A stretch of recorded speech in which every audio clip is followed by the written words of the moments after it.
Ils ont besoin d'espace pour s'exprimer, mais aussi pour être écoutés, pour se former et pour se sentir capables de changer leur vie et leur communauté. C'est pour cela que nous sommes là aujourd'hui. Pour réfléchir ensemble à comment nous pouvons, en tant que mouvement JOC, innover pour mieux accompagner les jeunes. Innover dans nos formations, dans notre manière de créer des espaces fraternels, dans nos actions de solidarité, dans notre leadership, et pour que les jeunes deviennent protagonistes de leur vie, de l'Église et de la société.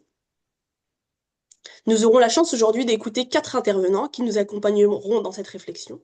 Le père Christopher Sichinga, l'évêque Alain Harel, Beranouk Sinamo, qui est un ancien président de la JOC, mon prédécesseur, et aussi le père Joan Ramon Marin, notre aumônier international.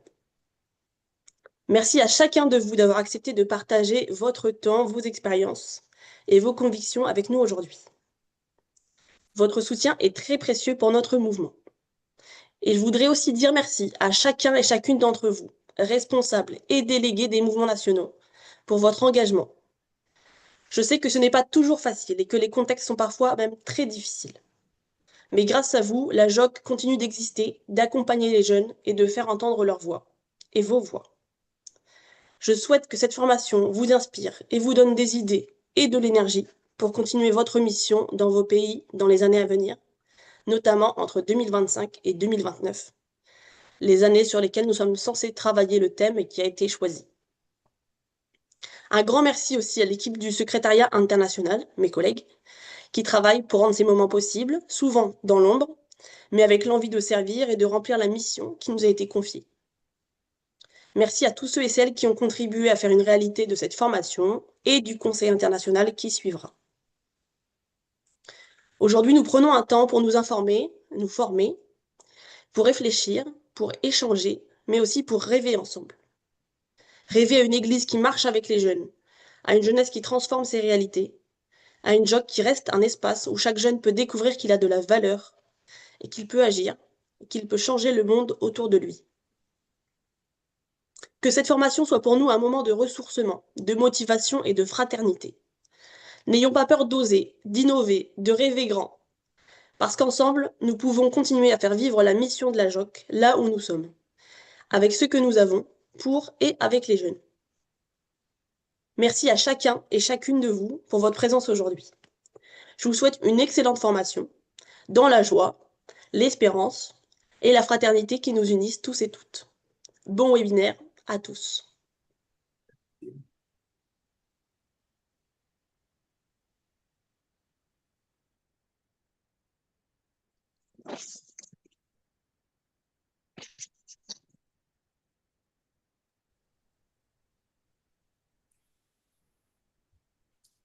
We thank our president for that wonderful welcoming remark. Today is indeed the beginning of our International Council, because from this webinar, get to know the intricacies in our team. We all know that the team we have chosen for this period of time, for these 4 years, was the church and the YCW, innovating impact, training, leadership, social life, solidarity for youth development. This is the general team that we have chosen for the next 4 years, 2025 to 2029. We have broken these topics into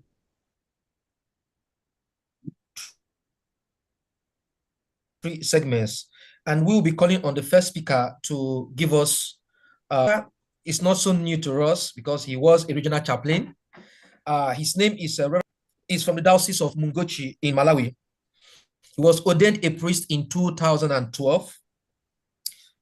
His qualifications, he has a master's in theology and he specialized in pastoral theology. Currently, he is the director for finance and administration for the Diocese of Mungochi for all the youth groups in his diocese. At national level, Father is a member of the National Youth Council and Board of Director. He is also a regional former chaplain for the East African region, which I said before. And right now, he is an international commission chaplaincy member. So Father will be speaking on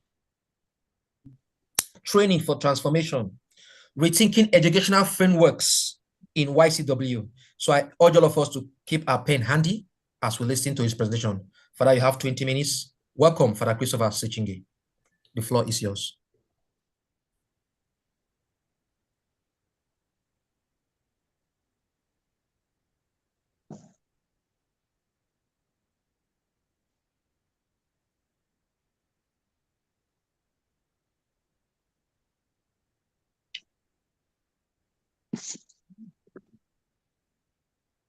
Chris, we can see your screen but cannot hear you. I think the mic is not open.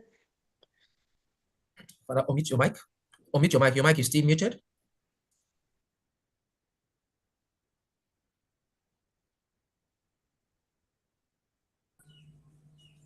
All right.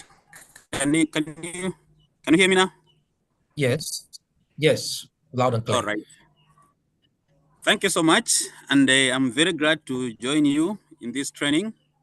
My topic is quite interesting. It is about training for transformation. Basically, we are trying to rethink the educational frameworks in the YCW for the formation of skilled and committed young people. I know we are in the world where there is a lot of shifting values and growing social changes and challenges. That's why we have this theme. And my interest is to try as much as possible to equip all the members with tools for leadership and social impact. In this topic, I'll try as much as possible to inspire a deep commitment to personal growth, justice, but also Christian faith. The topic is also there for us to promote a holistic and a more practical outlook of life rooted in the gospel values. So this is why what I've summarized as the reason why we have this topic, and the method that I'll use. I've selected this method deliberately for us to see things clearly. So we'll go into a cycle of change. This presentation will take us through a cycle of change. We'll journey through the YCW educational cycle. That will begin from observation to see what is happening around, and then we shall have a reflection to judge, but also we shall act to see what action is going to be taken, and then evaluation to reflect what best can be done. So this is not just a method. For me, I'm counting at it as a cycle of change. Key concept to note: 1, educational frameworks. It is good to understand that when we're talking about educational frameworks, we're talking about structures, models that guide how we learn, how we teach, and how we assess. And in YCW in particular, the educational frameworks, they serve to form agents of transformation rooted in faith, but also driven by action. The second concept to note is about training for transformation. When we are talking about training for transformation, it's more than training. It's an awakening. It's a people-centered, values-driven process that empowers young people to claim their dignity and change their world. Now, part 1. My presentation will be in 4 parts. Part 1, it will be about reality check to see what is happening now. Let me begin by sharing with you the current frameworks in YCW, and you will note that these current frameworks, they foster learning that is rooted in lived experience and community life. The first current framework in YCW is with the methodology itself. We use the see, the judge, the act, and reflect. And when you look at this one, it is from the classical YCW lens. It is what we do. It is part of our life. And then the second framework that we are currently using in YCW is the inquiry-based learning. whereby the movements try to explore, they try to question, but also they try to discover. The third one is about experiential learning. In this one, people learn by doing with hearts and hands. So it's more practical. You learn by doing with open hand, but also with open hearts. And then the third one is a peer education. It's about growing together in solidarity and shared mission. This is also used in YCW across the world, where young people can share what they have. They do a kind of solidarity in many ways, but also they share the same mission. The next one is social analysis. In this one, you can see that there is always a dig deep to unearth the root cause of injustice. We have seen so many actions around by different movements trying to analyze their situation and trying to do something socially. And then the next one is faith-based reflection. It is also another education framework used in YCW, just trying to let the gospel shape our worldview. That is using our faith, using our reflection, but also trying to shape our future by focusing on what we learn from our faith. And then the next one is the participatory learning, whereby everyone's voice matters. This is what we say, everyone's voice in YCW, everyone's voice in the world, everyone's voice in the church matters a lot. That's why we say this participatory learning is also very key, but also very important. And then the next one is action reflection model. Some YCW members,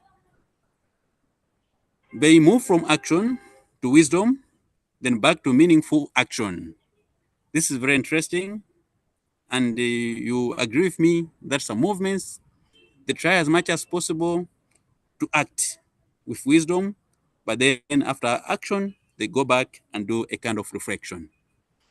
Allow me to proceed to part 2, whereby in part 2, we are saying, let us try to see to deepening the mission by trying to understand who we are, what we do, and what we stand for.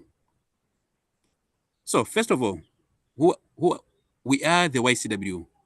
Who are we? We are the YCW. We are a movement for young people, by young people, and among young people. And we have a mission. And our mission as YCW is to form leaders. Our mission as young people is to form leaders. Our dream is to try as much as possible to have young people who are rooted in both faith and action. Having young people who are rooted in both faith and action. Our method in YCW, it's about reflection that will lead us to action after we have seen, and then planning for it. Planning is born out of the reflection. So it's like a circle. We see, we judge, we act, and then we reflect. And then our vision is not just a movement, it's a school for life. So every member in this movement is supposed to understand that he is attending school for his or her life. Our hope is that each member finds their vocation, each member lives their mission, and each member becomes a witness to dignity, a witness to justice, but also a witness to love. Our strength as a movement is that we have a formation that integrates the personal, spiritual, social, and political values. We have a formation that is very unique. We have a formation which is very key and very practical. Now, part 3. Let's now begin to plan as we move forward. The future of YCW. Perhaps I would love if someone can write in the chat box the future of YCW that he is dreaming to see. What type of YCW that you want to see? Can you write something in the chat box? I will appreciate that. I will read through that later. But now there is a challenge. Today, too many movements still rely on outdated education frameworks. You can agree with me that so many movements nowadays are dying. So many movements, They are becoming docile and dormant. Why? Because they are relying on outdated educational frameworks. Now, without renewal, as YCW, we also risk becoming disconnected from today's youth. As YCW, we also risk of becoming out of place, becoming irrelevant to the youth. That's why I want to present to you this call. This webinar is calling us to understand that now is the time to shift towards a holistic and more practical model rooted in faith, rooted in service, but also rooted in relevance. So our call is to make YCW to be rooted in faith, to be rooted in service, but also to be rooted in relevance. At the heart of this approach, there is listening. As chaplains, we need to listen, but also young people, they also need to listen. There is also a kind of caring. We need to be caring for one another, knowing that we are all children of God. We need also to be responding. We need to be responding to issues. We need to be responding to what is happening. We need to be responding to whatever is happening as a movement, but also as a church. But also we need to be sharing. We need to be sharing. We need a kind of sharing. Sharing as a movement, sharing as a church, but also sharing as members. So we need a renewal in YCW. Let me pose this question. Is it true or false that we need a renewal in YCW? Can you respond in the chat? You can write. We need a renewal in the YCW. True or false? You can share with us in the chat box. Now, let me proceed. Key elements for this renewal. The renewal that I'm calling for, as we're trying to rethink about our movement, as we're trying to shape our future, there are some key elements that we need to take on board when we're thinking about the new YCW that we want to build. One, we need transformative education. YCW today needs transformative education so that we focus on what truly changes hearts and what truly changes minds. So transformative education will help us to change our hearts, but it also helps us to change our minds. And then secondly, the second element, as we are trying to think about renewal, it's about holistic development. We need to shape the full person. We need to shape the full person spiritually. We need to shape the full person spiritually, intellectually, but also socially. Number three, another key element for this renewal is faith integration. We need to anchor all the learning in the light of the gospel. YCW cannot exist without faith. We need faith first. Whatever we do, it is out of our faith. It is because of our faith. So that faith should be anchored, and that should help us to do everything in the light of the gospel. And then number four, it's about practical skills, practical skill building. Now is the time to equip our young people for real world impact. That's what we need. That's why we always say it is an action movement. YCW is an action movement. That's why we need practical skill building to equip young people for real world impact. And then we need also community engagement. We need community engagement so that we can serve, so that as a movement we can lead, so that as a movement we can grow with others. We need to serve, we need to lead, but also we need to grow with others. And then finally, we need a commitment to social change. This is another element which is also very key as a movement.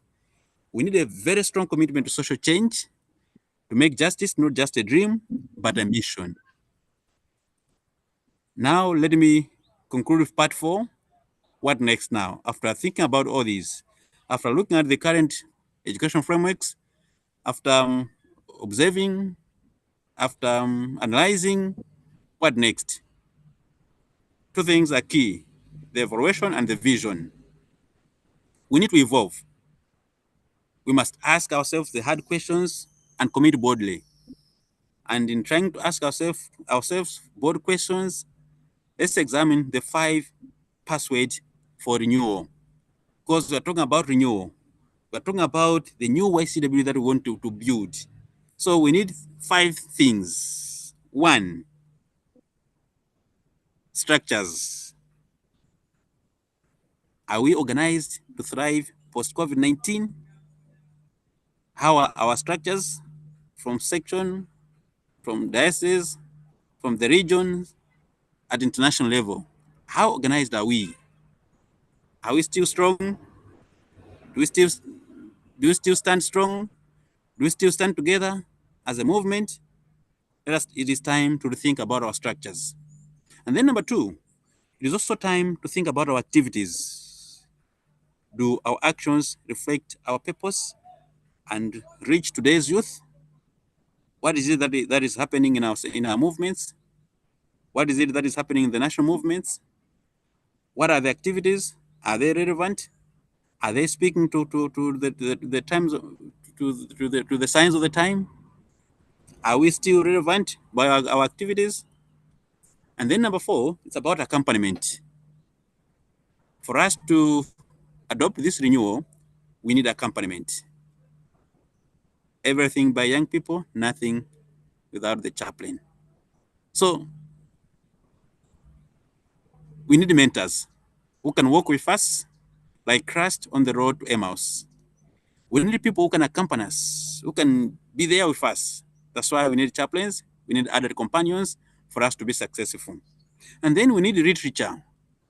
Are our materials accessible? Up to date? Are they up to date? And are they culturally relevant? Do we have copies or some books that can help us? Training manuals, where are they? Are they accessible to all? And then finally, environment. Do our parishes and sections uplifting young voices and stories? Is the environment youth-friendly? Are our parishes youth-friendly? Is YCW today youth-friendly? That's why we need to rethink about the environment. And then conclusion. In my conclusion, I'm saying we need to work together in hope. It is time to work together in hope. Working together in hope.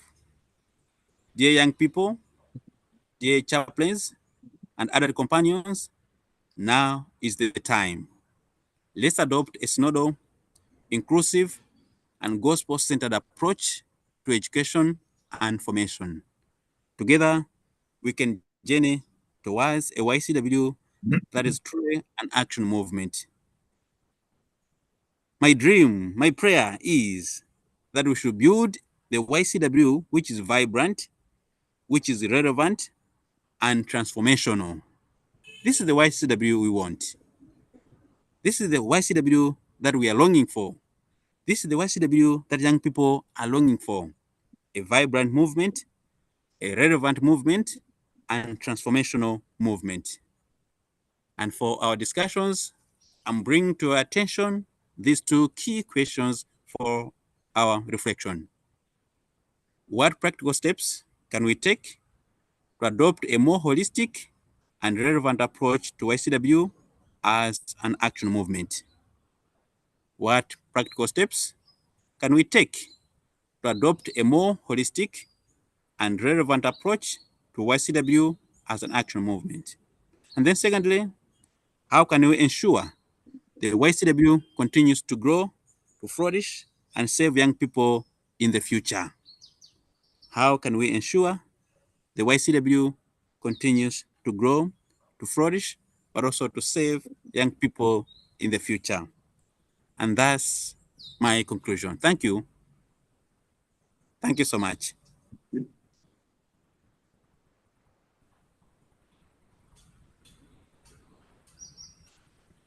Thank you so much, Father Christopher Sishinga, for this wonderful presentation.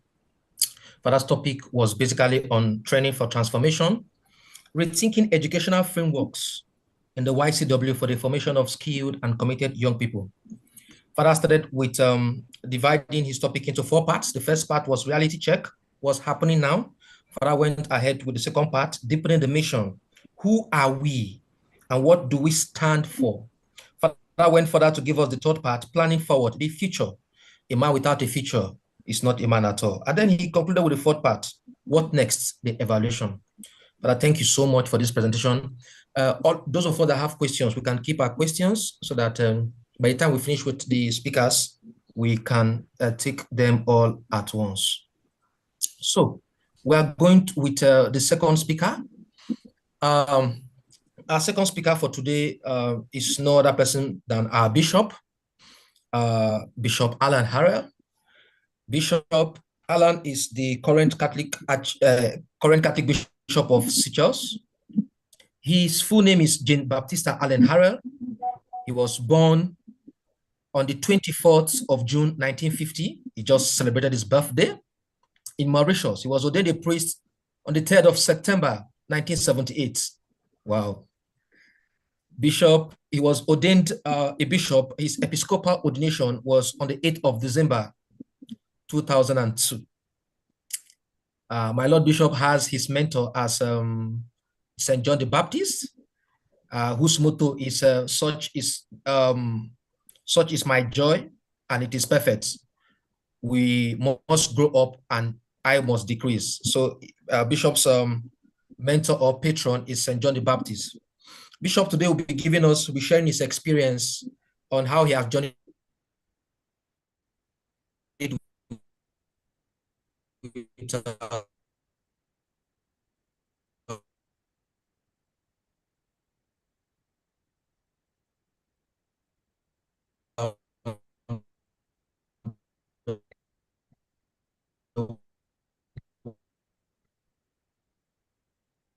Can you receive us?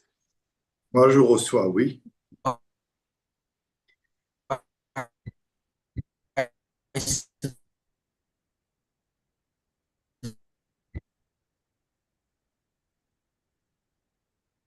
Victor, je ne sais pas si c'est possible de couper le son de Charles, puisque la majorité de la présentation a été faite, et sinon on va donner la parole directement à l'évêque Harrell, si c'est possible.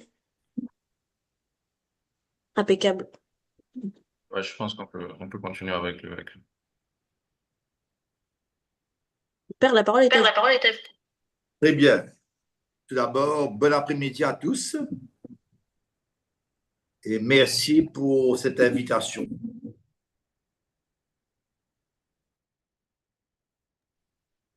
Oh, c'est recoupé, mon père.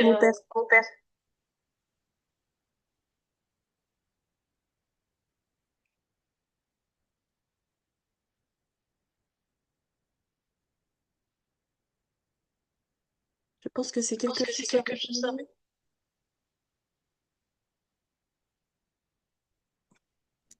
Tu m'entends? Vous m'entendez? Très bien. Ça y est? J'y vais? Ça y est? Allez-y. Très bien. Donc, bon après-midi à tous et merci pour cette invitation. Donc, je voudrais saluer le secrétariat général et saluer tous les membres à travers le monde qui participent à cette rencontre virtuelle.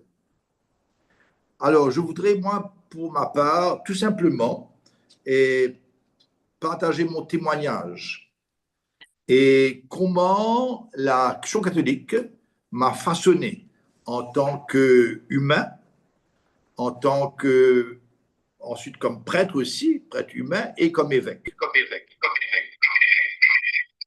Donc cet après-midi, je voudrais tout simplement vous partager certaines expériences vécues pour souligner comment l'Action catholique, dans sa pédagogie, sa théologie et sa spiritualité a été importante dans ma vie de croyant, de prêtre depuis 1978 et d'évêque depuis 2002. Je voudrais commencer par une petite anecdote. Ma devise épiscopale est « Vous êtes le sel de la terre et la lumière du monde ». Donc, c'est extrait de Matthieu, chapitre 5, versets 13 à 14. un ami qui m'aidait à préparer mon blason épiscopal. Vous savez, il y a certains rituels, et donc on demande à un évêque d'avoir un blason. Et c'est très loin de mes préoccupations. Donc j'ai demandé à un ami de m'aider pour le blason, et je lui ai proposé donc comme devise: vous êtes le sel de la terre et la lumière du monde. Et il m'a répondu: Alain, c'est trop long, il faut faire court. Pour que ce soit percutant, il a proposé sel de la terre et lumière du monde. Je n'ai pas cédé à cet effet de com et j'ai insisté pour que soit écrit sur le blason: vous êtes le sel de la terre et la lumière du monde. Pourquoi? Parce que ce vous et ce nous est central. En effet, dans l'Église, peuple de Dieu, en marche au cœur de l'humanité,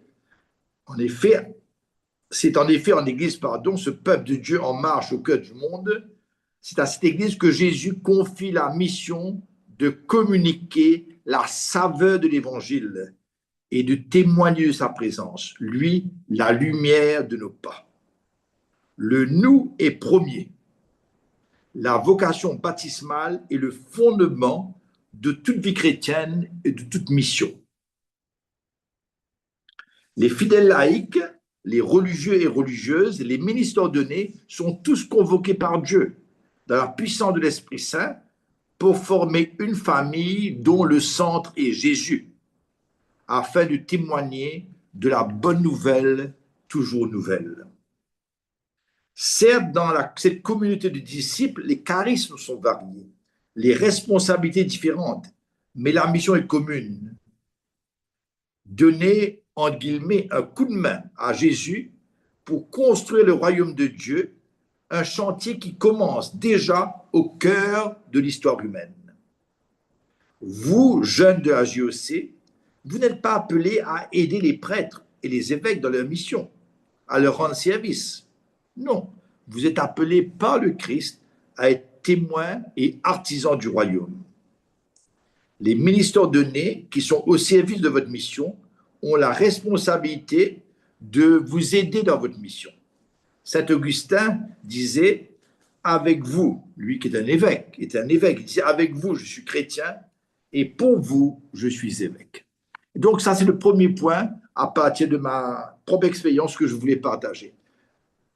La JOC, vous les jeunes de la JOC, vous êtes appelés par le Christ à être témoins de l'Évangile, à être artisans du royaume de Dieu. Un deuxième point que je voudrais partager, c'est que ma vocation, ma vie humaine et ma vocation humaine, spirituelle, donc, fut façonnée par l'Action catholique. Et à travers ma propre expérience, j'espère rejoindre votre expérience. Donc, je suis né à l'île Maurice en 1950, il y a 75 ans de cela, au sein d'une famille bourgeoise. À l'âge de 17 ans, j'ai eu la chance de rencontrer un aumônier de l'Action catholique, le père Robert Geoffrey, qui m'a invité à rejoindre une équipe de la JIC, la Jeunesse indépendante chrétienne. J'ai ensuite participé à l'équipe nationale de mon pays, avant mon départ pour le séminaire d'Angers, où j'ai été durant 3 ans membre d'une équipe étudiante de la JIC. Ce furent autant d'expériences déterminantes pour construire mon humanité. Tout à l'heure, le Père disait que la JOC est une école de vie, c'est une école d'humanité. J'ai une profonde reconnaissance pour les mouvements d'Action catholique à travers lesquels le Seigneur m'a façonné. Je pense à le potier dans le livre de Jérémie, du prophète Jérémie, comme quoi nous sommes façonnés par le Seigneur. L'Action catholique m'a permis de découvrir et de vivre ma mission de baptiser dans sa dimension personnelle, mais aussi communautaire, à travers la pédagogie du voir, juger, agir, si précieuse pour prendre au sérieux le mystère de l'incarnation. C'est à travers le voir, comprendre la réalité, se laisser interpeller par cette réalité, l'analyse, par l'évangile, pour agir, c'est cette pédagogie qui nous aide à prendre au sérieux le mystère de l'incarnation. Elle m'a fait découvrir une spiritualité ouverte à la transcendance, mais non pas une spiritualité évanescente, une spiritualité ouverte à la transcendance, à Jésus incarné, pour mieux nous enraciner et assumer nos responsabilités de notre milieu de vie, le travail, les loisirs et la famille. Je crois que ça, c'est une clé. La spiritualité de l'Action catholique, c'est une ouverture à l'incarnation, à la transcendance, à ce Dieu fait chair, pour mieux s'incarner dans nos réalités de vie. Comme le souligne le Concile Vatican II, dans Lumen Gentium, la tâche propre et particulière des laïcs, donc de vous jeunes de la JEC, votre tâche propre et particulière est de faire en sorte que l'ordre temporel soit conduit selon Dieu. C'est cela, la fine pointe de la spiritualité de l'Action catholique. Un troisième point, j'en ai 6, j'ai été ensuite aumônier, donc ça c'est mon propre cheminement, hein, et ensuite j'ai été aumônier de la JEC à l'île Maurice et à l'île Rodrigue. Au début de mon ministère de prêtre à l'île Maurice, j'ai eu la chance d'être aumônier d'une équipe de JECF, composée de jeunes filles travaillant dans la zone franche textile qui venait d'être implantée à l'île Maurice. En écoutant leur partage de vie, je découvrais une réalité marquée par des longues heures de travail, par un salaire minime, des cadences à respecter. Mais aussi à travers elles, j'ai découvert la solidarité vécue. Ces jeunes femmes avaient œuvré notamment à travers l'action syndicale pour des conditions de vie et des salaires plus dignes. Donc, j'ai découvert le lien entre la JEC, l'engagement syndical ou dans les ONG, sans pour autant oublier la source, un retour permanent, continuel à la JEC. Je crois qu'il y a une articulation importante à faire entre la JEC et un engagement dans les syndicats ou dans les ONG et éventuellement la politique, mais tout en gardant le lien avec la source. Et cela, j'ai découvert ça à travers ces jeunes de la JEC dans les années 78. En 91, j'ai été nommé aumônier de l'équipe nationale de la JEC à l'île Rodrigue. Ce fut un moment où j'ai pleinement vécu la révision de vie. Déjà à cette époque, à Rodrigue, l'alcoolisme affectait profondément les hommes et aussi les jeunes garçons, causant de grandes souffrances. À la suite d'une série de révisions de vie dans les équipes de base, mais aussi au niveau de l'équipe nationale, les militants demandèrent à l'Église d'interdire la vente d'alcool dans les kermesses. La proposition rencontra de nombreuses résistances, car la vie paroissiale dépendait en grande partie des recettes des kermesses. Mais grâce à la conscientisation et à la détermination des jeunes de la JEC, l'Église prit la décision d'interdire la vente d'alcool dans toutes les activités destinées à lever des fonds, dans une recherche de cohérence entre notre discours et notre vécu au niveau ecclésial. Et cela grâce à l'action des jeucistes. La militance doit avoir lieu dans le monde d'aujourd'hui, mais aussi à l'intérieur des instances de l'Église. Et cela, donc, c'est là où j'ai découvert la pertinence de la révision de vie, comment la révision de vie bien vécue conduit à une analyse, à un jugement évangélique, à une prise de conscience en vue d'une action. Action personnelle, mais dans ce cas-là, c'est une action communautaire. Quatrième point que je voudrais partager, une rencontre marquante, Antoinette Prudence. À l'île Rodrigue, j'ai eu le grand privilège, en tant qu'évêque, comme prêtre avant et ensuite évêque, de collaborer avec une grande dame, Antoinette Prudence, décédée trop tôt, à 54 ans, soit en 2007. Antoinette est une enseignante. Elle fut secrétaire générale, puis présidente du MIDAD. Et à son retour à Rodrigue, coordinatrice des mouvements d'Action catholique et responsable de formation. Lors d'une intervention au synode des évêques à Rome sur la famille, Antoinette affirmait « Les enfants ne sont pas trop petits. Les enfants ne sont pas des chrétiens de demain, mais des témoins irremplaçables de Jésus aujourd'hui. » En m'inspirant d'Antoinette, je dirais que les josistes, vous n'êtes pas simplement des chrétiens en devenir pour demain. Vous êtes aujourd'hui des témoins irremplaçables de la bonne nouvelle de l'Évangile dans notre monde d'aujourd'hui. Antoinette savait montrer comment les actions des enfants faisaient d'eux des acteurs du changement, de véritables ferments dans la pâte humaine. Elle croyait que se former pour transformer est essentiel, mais aussi que l'engagement transforme celui qui s'engage. Et ça, j'ai découvert ça avec Antoinette. Bien sûr, il faut se former, il faut se former pour transformer, mais l'engagement dans la réalité humaine transforme celui qui s'engage. Sa pédagogie était inductive. Elle partait du réel, de l'engagement, pour ensuite analyser, approfondir et relire, et ainsi faire le lien avec les apports théologiques, philosophiques. Elle m'a fait ainsi découvrir l'importance de la relecture de nos actions. Et cela, je pense, est un point fondamental dans l'action catholique.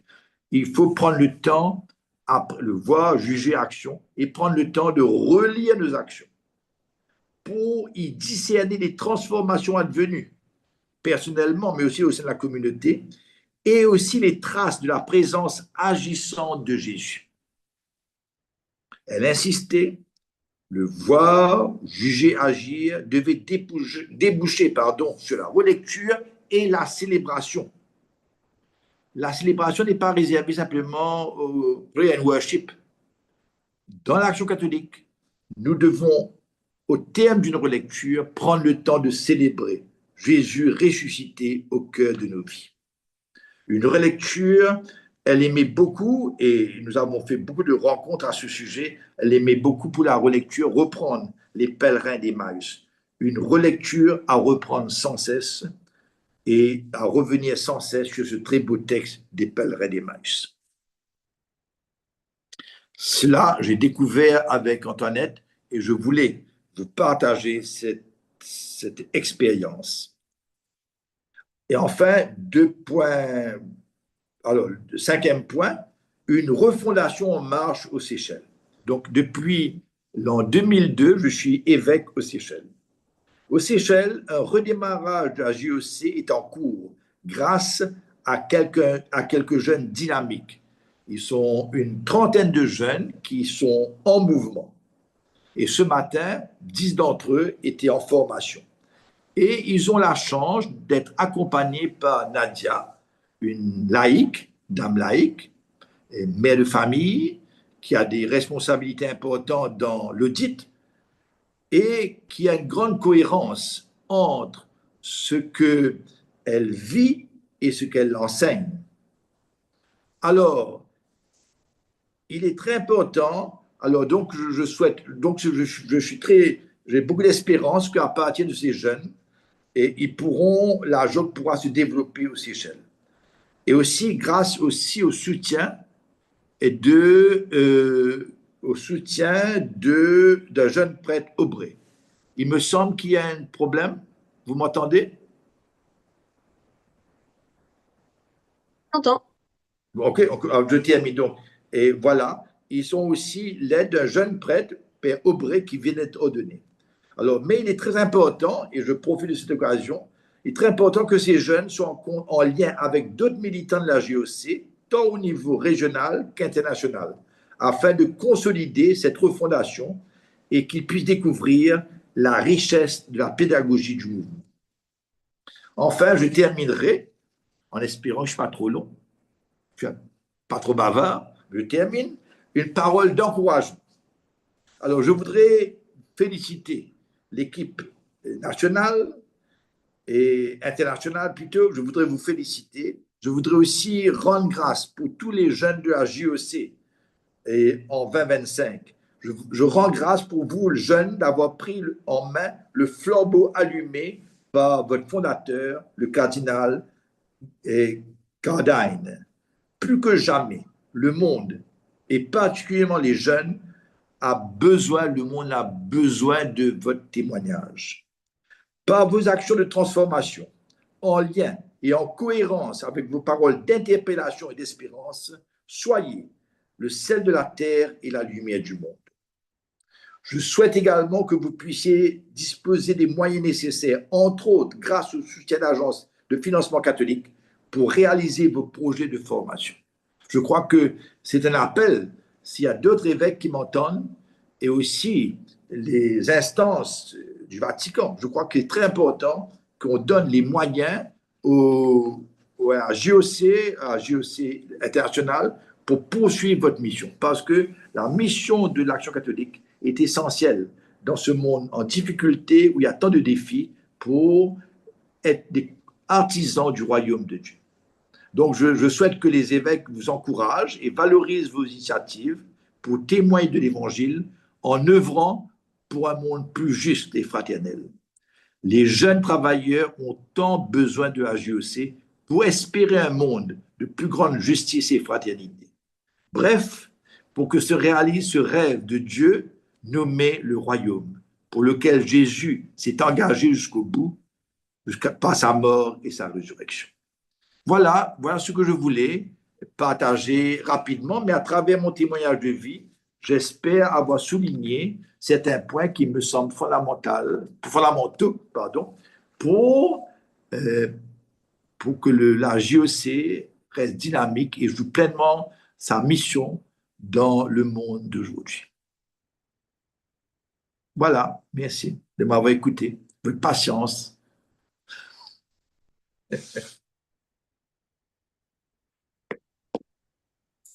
Thank you, Your Lordship, Bishop Alan Harrell. Thank you so much. We appreciate you for this sharing. I must say that Bishop has been very supportive. 2003, I was in Seychelles and went to reestablish the movement there. And Bishop Allen is doing greatly. In fact, he's supporting the movement so much in his diocese. Today, he has graciously granted us the privilege of sharing his experience with the YCW. My Lord Bishop started by sharing his Episcopal motto, "You are the salt of the earth and the light of the world," and he gave his reasons for that. The bishop went ahead to give his 6-point analysis in which he spoke about his experience as a bishop in Mauritius and Rodrigues.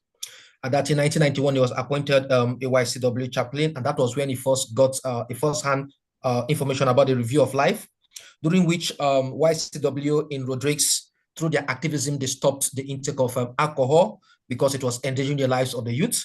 The bishop went further to actually give us a lot of examples of what YCWs are doing, even in his current diocese. So for want of time, Bishop, we want to appreciate you for this privilege. We've heard you and we continue to pray for you as you continue to lead the church.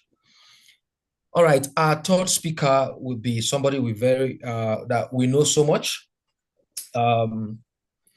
He has been part of us and is still with us. He will be speaking on YCW leadership and active faith, how to encourage a new generation of responsible and supportive leaders. That will be his topic. I'm talking about no other person other than the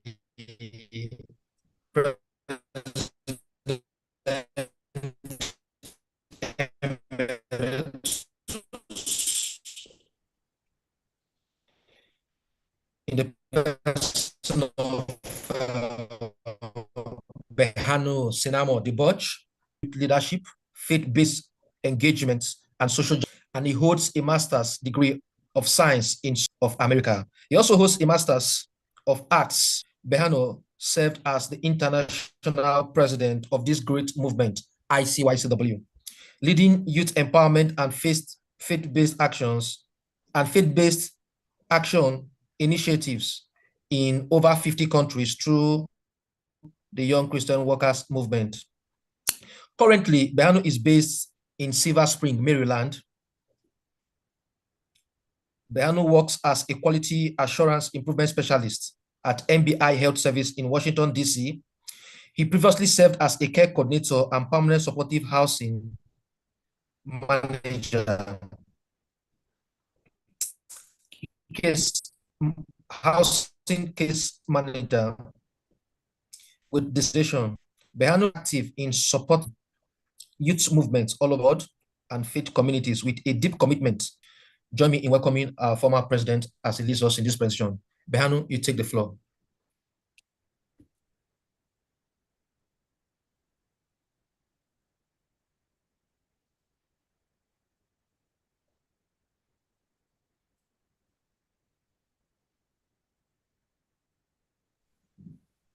Can you see it? Very well. Okay. Hello, YCW friends. First of all, everybody, good morning, good afternoon, and good evening. It has been a long time to connect with the YCW movement since I left ICYCW. So first of all, I would like to thank you for the ICE team for this golden opportunity to speak today. As Charles mentioned, my presentation is more focused on YCW leadership and also active phase engagement, which means so active leadership and also active phase also, and encouraging a new generation of responsible and also supportive leaders. So what does it mean? So I will try to share my experience in this presentation. In the introduction part, first of all, we'll see a beacon of hope, which means inspiring youth to live with purpose and also courage and faith in daily life. So we need to use our faith in our daily life, in the school, at workplace, and so on. So linking beliefs to real world action and need for responsible and also supportive leaders, which also indicate, building youth grounded in service. So always YCW is grounded in service. And the other one is creative adaptation, which means responding faithful to today's challenge. So as we know, young people are, facing different challenges based on their realities, based on their experience, like economic unemployment and so on, and poverty. We can mention a lot the challenge of YCW, and also young people, and clear objective defining, the mission of direction of this presentation. So in general, as we know, the YCW movement, as we know, rooted in CJEJ and ACTS, as Father Christopher already mentioned in the beginning. So also emphasize our methodology, the CJEJ and ACTS, which means it inspires youth to live their faith through action. Always, it is very important to practice to use also YCW methodology.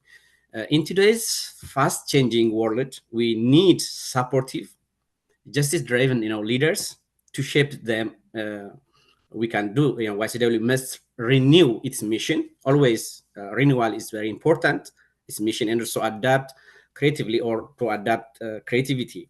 So this presentation highlights 7 ways to build the next generation of faith-filled and transformative youth leadership. So the presentation emphasized 7 main areas. The first one is what is, the significance of YCW leadership and also active faith encouragement. What does it mean? I think from our experience, we can really explain a lot about the impact or significance of YCW leadership. For example, for this presentation, I just select few experience, like fosters a just, compassionate, and also faith-centered community. This is very important. Depends understanding of real life changes, especially environmental issues. So young people, especially YCW,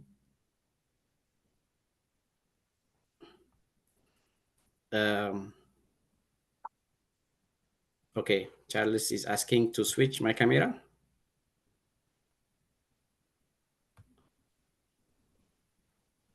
Like this? Okay. Thank you. So the significance of YCW leadership and also active faith encouragement. The third point is we can see, the second point I was explaining, depends understanding of real life changes, also special environmental issues. So we can remember the recent or one of the encyclical letter of Pope Francis about Laudato Si, how YCW or young people are so involved, also concerned about environmental issues. So all young people is engaging their activities based on their areas, to contribute in the community, in the society. The other point is instill accountability and also strong sense of purpose in use. That is also very important. Empower youth to reflect critically, which also always include the CJH and ACT. That is very important on the surroundings, so to understand what is going on. And that is combats also isolation and powerlessness by promoting belonging and also active participation. This is also very, very, very important.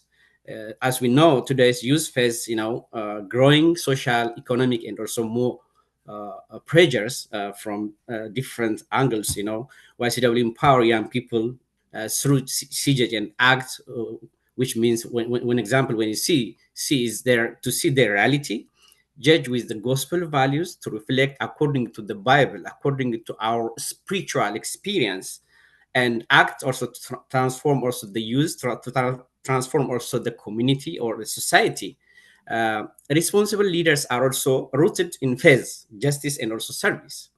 When one YCW leaders, when we say he is responsible leader, so he should be, rooted in faith, justice, and also service. Supportive leaders work with others, listen, and so uplift, especially in the marginalized youth. And true leadership is not just a role, it is a mission to bring faith into action, which means leadership inspired by Christ, characterized by humility, inclusivity, and also transformation. So this is also some of the impacts, the significance of YCW leadership and also active faith encouragement. The second point is formation and leadership development. What does it mean, formation and also leadership development? So we can see also faith-based formation rooted in gospel values and also the Catholic social teaching. So very, very important to work also or to reflect based on the gospel values, based on the Catholic social teaching. It's very important. And leadership training also is very important. Practical skills in communication, decision making, also team building. The other one is, as we work as a group, it is also important to strengthen, to build a team as a team. We're always working as a team. And mentorship culture, in the beginning, Father Christoph already mentioned, is the role of mentorship culture is very important. Former members mentor new leaders to ensure sustainability. So one of the challenge of this movement, YCW movement, even during my time or even currently, we can see the issue of sustainability. So to solve this problem, we need to really connect with the former members, with the chaplains, with all the adults groups. So based on this experience, we can keep the sustainability of YCW. And the other one is CJH and ACT method, a life always we have to use. So a lifelong habit should be lifelong habits of reflection, discernment, and also action. And the other point is youth empowerment. Always we need to empower youth. So encouraging initiative, responsibility, and service in their communities, in the societies. So leadership is not about power. So we are talking about leadership, formation, and leadership development. So in YCW, leadership is not about power. It is about forming peoples to serve others through what? Through love and justice, not through other ways. So in YCW, leadership is not about control, but about faith service rooted in gospel values and also Catholic social teaching. So what should be the key action steps to do for formation and also leadership development? So the key action step should be, for example, create a flexible formation program, including CJH and ACT. That is one point. And Catholic social teaching, leadership, and also spiritual growth. The other action step should be peer mentoring, which also emphasize experienced, experienced YCW leaders guide new leaders through shared learnings, because always we need to work with the adult group, with the former members, to get some experience, to get some direction, to accompaniment everything. So the other one is leadership camps, also very important, or leadership training is very important, like regionally, nationally, gathering focused on reflection, phase, and also practical skills. Therefore, leadership is formed through phase, service, and experience share, and also live together. So all these are a key, steps for the formation and also leadership development. We need to remind always. Number 3, active phase and also community engagement. What does it mean? So this is, when you see the picture, this is one of the events during my time when we organized European regional meeting in Porto. So young people are organized some public activity. So we will see below. So the first one is phase in action. How we can apply, phase in action. What does it mean? Which means living gospel through what? Daily choices and also work and also service. Community involvement is also very important, engaging with local issue, poverty, youth struggles, and unemployment, and so on. We can mention a lot. So as a young people, as a YCW, we need to really involve in the community activities or in community involvement. And the other one is also mentioned, solidarity with the marginalized. Always we need to be on the side of the marginalized group, the marginalized youth. So supporting those, maybe they are unheard or unseen in the society. In the ICYCW, always there is a key part that is representation work. Every year, ICYCW is representing young people in the ILO to bring the voice for voiceless. That is the voice from grassroots to international platforms. So this way, we need to really build the solidarity, and we need to work also with the marginalized young people. So public witness, as I mentioned, most of the YCW movement, they do, advocacy work in different way. So when you see promoting justice, for example, they are promoting justice and also dignity, and also peace through what? Advocacy and also participation. So when we organize European regional meeting in Porto, so the young people as YCW, we do on the street, on the public, about justice, about peace on the street of Porto. So this is one of the best example we can give for this presentation. And the other one is also YCW spirit, transforming phase into what? Action together, not alone. Don't do alone. Always YCW can do in group, in team. So that is very important. So when youth feel seen, also empowered, they lead not from duty, but from calling. They can feel this is calling, not kind of duty. So they can feel YCW is kind of call. This mission is kind of call. They can feel like that. So phase in action creates, for example, hopeful witness, not just organized. YCW also a bridge. It can be also a bridge, personal phase, and also public mission, tackling injustice with gospel values. So what should be the action step for this part? The action step is, for example, the first one is phase action circles. A small group reflect using CJJ and ACT. And parish involvement is also very important. Youth join local church justice projects. There are a lot of projects at local level, regional level, maybe international level. So it is important to participate in such kind of activities. The other one is contextual liturgies. Contextual liturgy, celebrating youth in faith, through what? Through real life stories of struggle and also hope. And number 4 is very important, outreach and also inclusivity. I would like to also emphasize in this part, for example, reach beyond traditional boundaries, launching YCW in every school, community, campaign, digital tool, and social media usage, because currently as we know, ICYCW also using different social media platforms to reach out young people like Telegram, YouTube, and they also use websites. So based on this experience at local level, regional level, we need to really use effectively the technology or the digital tools like social media usage is also very, very important for what? For outreach and also inclusivity activities. And inclusive and also intercultural leadership, also very important, and reflection of true diversity. In the YCW, diversity is also very important. Like passive phase cannot transform the world. Phase in action is our witness. YCW must be a home for unheard, also an isolated person or young workers. So the mission grow by expanding, innovating, and embracing diversities. So diversity in the YCW is very crucial. So what should be the action step for outreach and also inclusivity? YCW in every school community initiative to reach the most vulnerable, the most vulnerable young people. And also the other one, you use social media like Instagram, TikTok, or WhatsApp, and so on to connect, reflect, and also mobilize. Train inclusive leaders who listen, build, and so unite, unity.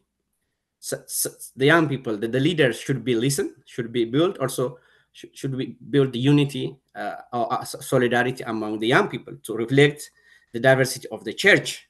When youth are welcomed or heard or formed, they grow, the growth is as a leader of faith and also injustice. Number 5 is support structure for responsible. So the structure, when we see the ICYCW structure or the national level structure, the structure is always really should be support or support structure for responsible, like changes associated with the leadership. Like some of the young people sometimes, we can see they feel, like burnout or disappoint because of, maybe lack of training, maybe lack of experience, or because of some issues at local level. And nurturing also sustainable support system is very important, because if you don't do such kind of activity, the movement, sustainability of the movement should be under question mark. So encouragement of shared leadership models also is one of the main pointers for supportive structure. So leadership is demanding, as we know, leadership is demanding. Without support, youth leaders risk burnout and also isolate. So young people, if we don't support the structure, if we don't support the young leaders, they really feel, disappointed. They really feel burnout. So we need to empower them. We need to encourage them for the sustainability of the movement.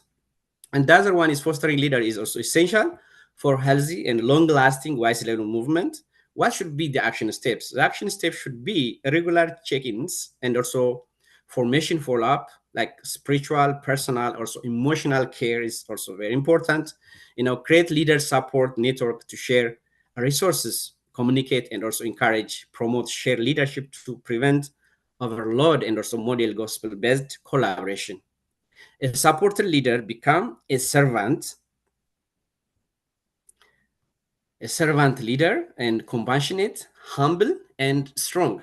So when the leaders can get this kind of support, the leader, can, compassionate, can get experience like compassionate leader and also humble leader and so strong leader.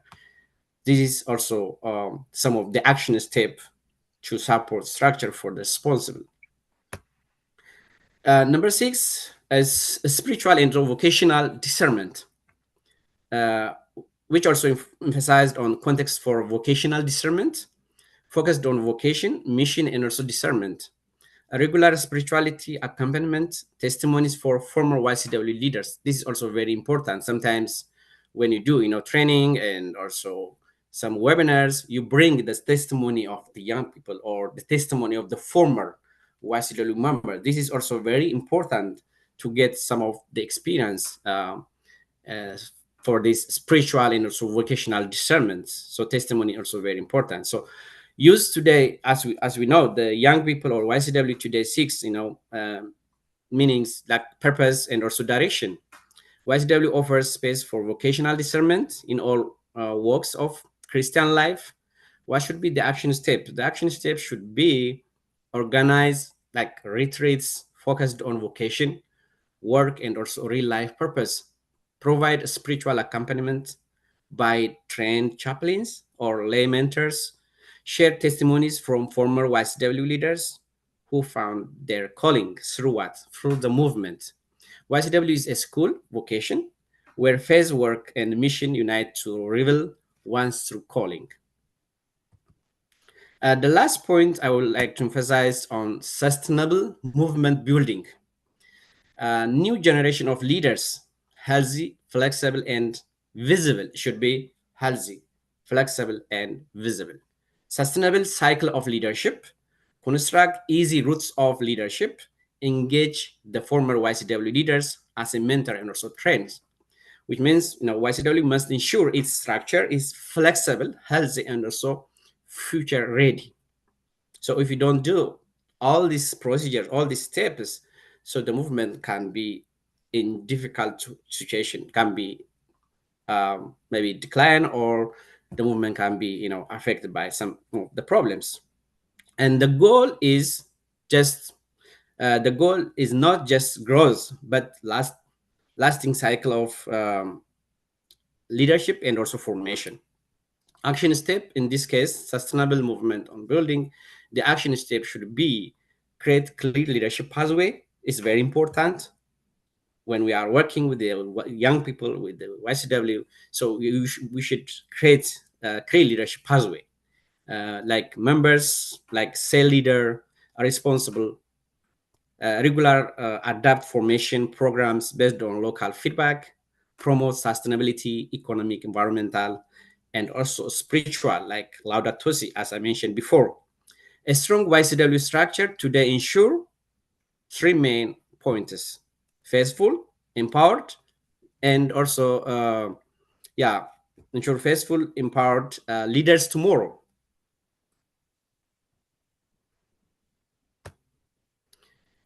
And that's a point I would like to also emphasize, that is, what are the challenges facing young leaders today, especially YCW leaders, we can mention like that. So for example, fear of responsibility. As we know, some of the leaders, based on my experience, I have this kind of experience when I work with the movement, when I also make follow-up with some of the national leaders. Some of leaders, their fear of responsibility, lack of support structure is also the other challenge, and cultural pressures and also digital distractions, one of the young people challenge this day, and weak faith formation, burnout, and lack of continuity. So this is some of the challenges that leaders, young leaders, that they faced this time. What does it mean, cultural pressure? As we know, the cultural pressure are that is expectations or influence from what? From the community or from the society, family, also peer grounds that can affect how someone behave, thinkers, or feel.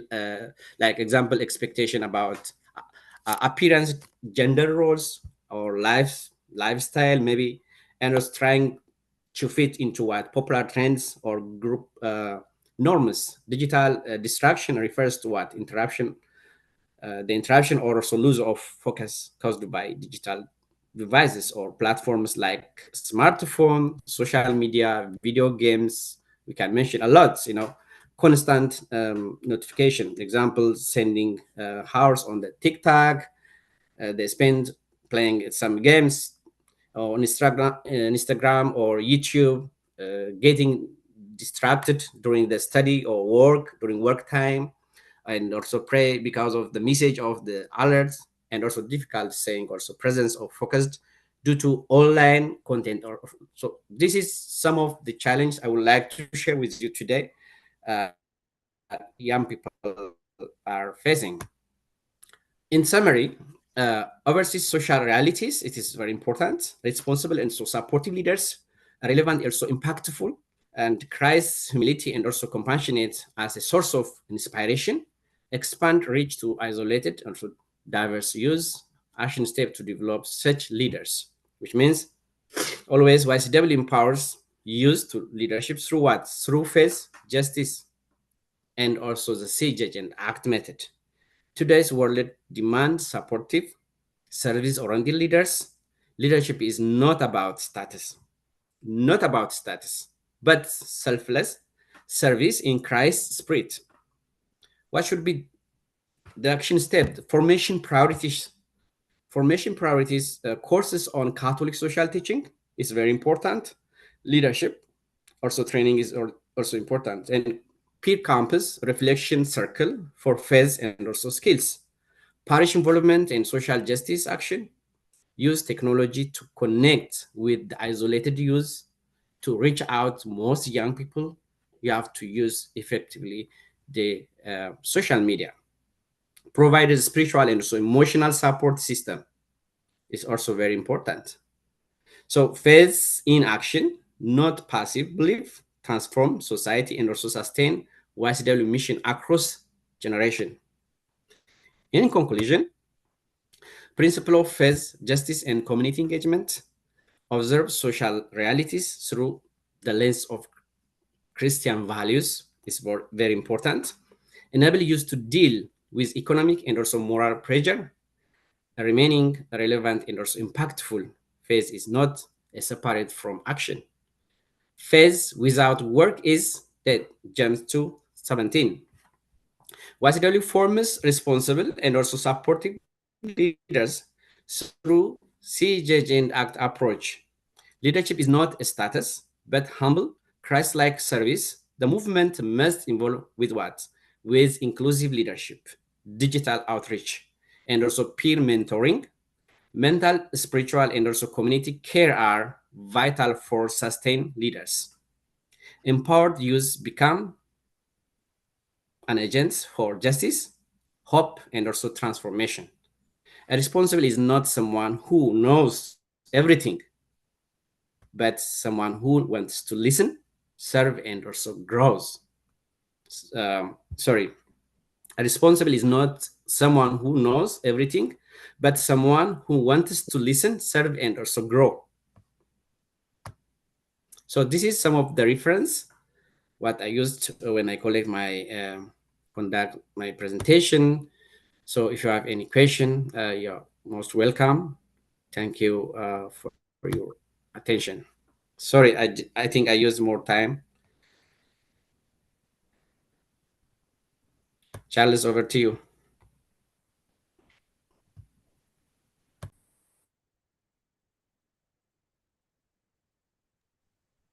Thank you so much, President Emeritus. You have really done well with the topic. The topic is all about YCW leadership and active faith, how to encourage a new generation of responsible and supportive leaders. In summary, he gave a 7-point agenda for me. The first one, he spoke about the significance of YCW leadership, spoke about the formation and leadership development, in which he emphasized, I love this so much, Behanu said, leadership is not all about power, but about service to the people. Very, very important. As young people, we need to hear this on and often. The third point here was when he talked about active faith and community engagement. He went ahead to talk about the fourth point, outreach and inclusivity. He gave his experience in Portugal. So he talked about supportive structures for those you voted in needs to be supported. If you have chosen a leader, then he or she needs to be supported. He talked about spiritual and vocational discernment. And the seventh one, sustainable movement building. The ex-president went ahead to talk about the challenges facing the young leaders. And he said something very important. And he said, leadership is not a status. You cannot begin to introduce yourself and say leadership this, leadership that. So it is not a status, but it is a call for service So we want to thank you very much for this wonderful presentation. It has been graceful giving us this particular time to listen to you once again. So thank you so much, Behano Sinamo. All right, dear friends, we have come to the first phase of it. We have the second part, which will come in after our break. But this is the time for questions, and I'm sure many of you are eager to ask questions. We heard from 3 speakers, wonderful speeches. We heard from Reverend Father Christopher Sichingi, we heard from Bishop Allen Harrell, and we heard from former President Behano Sinamo. So this is the time to ask questions. We are trying to do justice to this topic.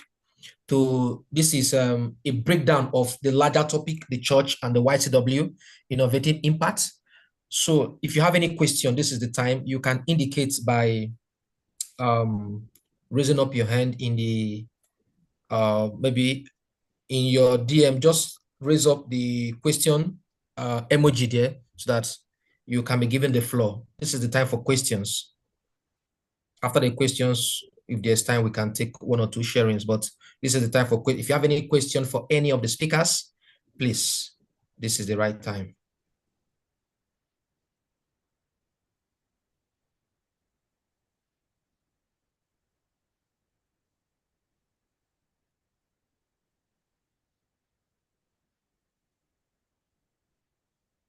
You can speak in any of the languages. The interpreters are there, and they will interpret for the rest of us. So you are free. You are very much free to use any of the known languages, the 3 of them: English, French, or Spanish. And of course, for those who are still at the interpreters are very available. You can change your preferred language using the icons available for interpretation. So feel free to ask questions on what you've heard so far.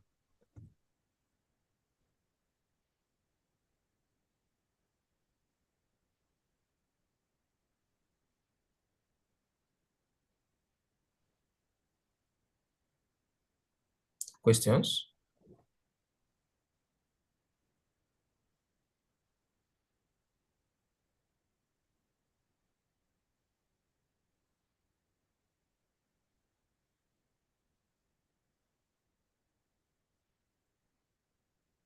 Oui, bonjour à tous et à toutes. J'ai beaucoup apprécié toutes les interventions et vous m'entendez? Et je voudrais saluer le Père Harel.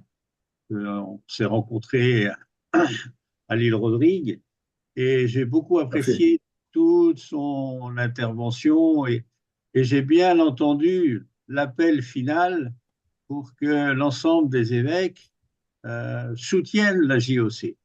Ma question, c'est comment votre souhait, votre appel peut être relayé au niveau de l'Église universelle, non seulement pour la JOC, mais pour la démarche de l'action catholique de manière générale, c'est-à-dire la prise au sérieux de la vie des hommes et des femmes de ce monde, de ce temps, en affirmant d'abord que leur vie est habitée par Dieu et que c'est cela d'abord qui est le plus sacré, et c'est ça que l'on doit prendre en compte d'abord. Comment relayer cet appel au niveau de l'Église universelle? C'est ma question que je porte depuis un certain nombre d'années, pour laquelle je n'ai pas trop de réponse. Alors, si les uns ou les autres ont un élément de réponse, je suis preneur. Merci. En tous les cas, heureux de vous revoir, même par écran, depuis notre voyage votre voyage à Rodrigue. Alors, personnellement, je suis aussi président de la conférence épiscopale des îles de l'océan Indien et je porte ce souci avec mes frères évêques et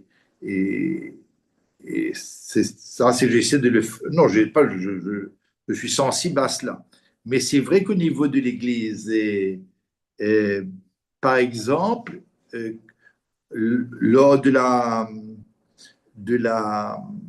le synode chez les jeunes, la JOC en tant que telle ne semble pas avoir été invitée. Et ça, je trouve ça vraiment dommage. Et enfin, j'ai pas exprimé officiellement, mais j'avais fait part de mon étonnement, hein, parce que j'avais participé à ce synode qui était fort intéressant du reste. Mais je pense qu'il faut vraiment, oui, et je- faire qu'au moins au niveau dans les structures d'église, et par exemple le synode et d'autres rencontres, l'action catholique en tant que telle soit représentée. Je crois que c'est une bonne question. J'ai pas, il faut au moins soulever la question. C'est ça que je voulais, moi. Au moins, j'ai essayé de soulever aussi la question, hein, et à la fin de mon partage. Parce que je crois que c'est une vraie question.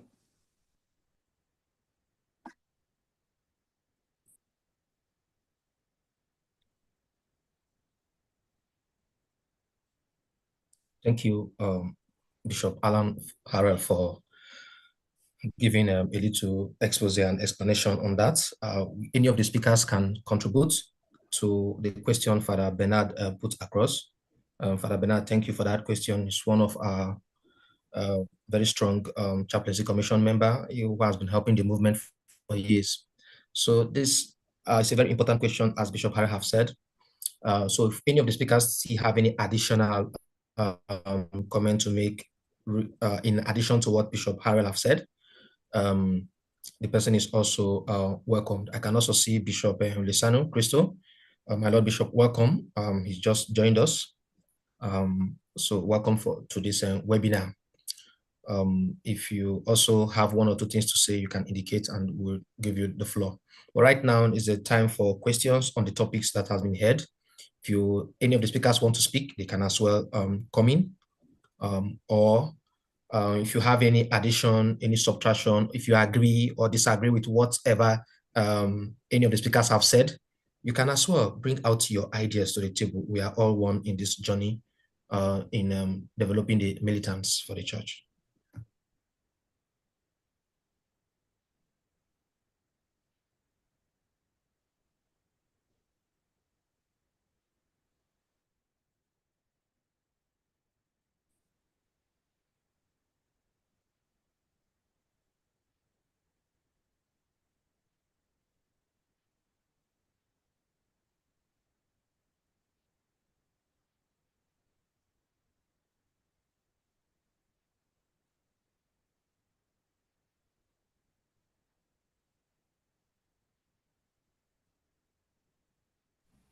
Please click the interpretation button and pick your preferred choice. Okay, I think our president wants to speak. Clemens, please take the floor. Merci Charles. Alors c'est plus une réflexion qu'une question qui s'adresse à Berhanou, notre ancien président. Personne ici n'est sans savoir que la JOC, elle vit un moment où il est difficile de trouver des jeunes qui veulent s'engager en responsabilité. Que cette responsabilité soit volontaire, c'est-à-dire sans que ce soit un travail, que ça soit fait à côté des études et du travail et des autres obligations quotidiennes, mais aussi quand ça devient un travail, parce que le mouvement peut permettre d'employer les jeunes et leur fournir cette structure. Dans tous les cas, c'est de plus en plus difficile de trouver des jeunes qui veulent bien fournir cet effort et donner ce temps. Et voilà, Berano, je trouve qu'il a soulevé des points très intéressants qui peuvent être des limites pour certains jeunes à s'engager. Et, et c'est quelque chose qui me questionne parce que je sais que moi, je suis arrivée en responsabilité à CIJOC à un moment où c'était déjà difficile de trouver des candidats. Aujourd'hui, on fait face au même problème, que ce soit au niveau international ou national. Alors, je partage tout à fait ce qui a été dit sur l'accompagnement de la responsabilité et des difficultés pour un jeune qui fait déjà un pas en avant en acceptant, en se mettant en danger d'une certaine manière, en prenant une responsabilité, en quittant sa zone de confort. C'est très difficile quand il n'y a pas l'accompagnement adéquat. Euh, mais aujourd'hui, je me demande vraiment comment, en plus de toutes ces sollicitations que les jeunes vivent, qu'elles soient, on va dire, recherchées ou non, aujourd'hui, on a de plus en plus de sollicitations, les réseaux sociaux, comme disait Berhanou, ou d'autres, qui sont pas forcément voulues, qui sont presque une attaque pour n'importe quel humain normalement constitué. Comment aujourd'hui on arrive à mobiliser ces jeunes-là et leur faire comprendre que l'engagement, c'est une chance, même si, bien sûr, elle demande quelques sacrifices. C'est une vraie question que je me pose au quotidien.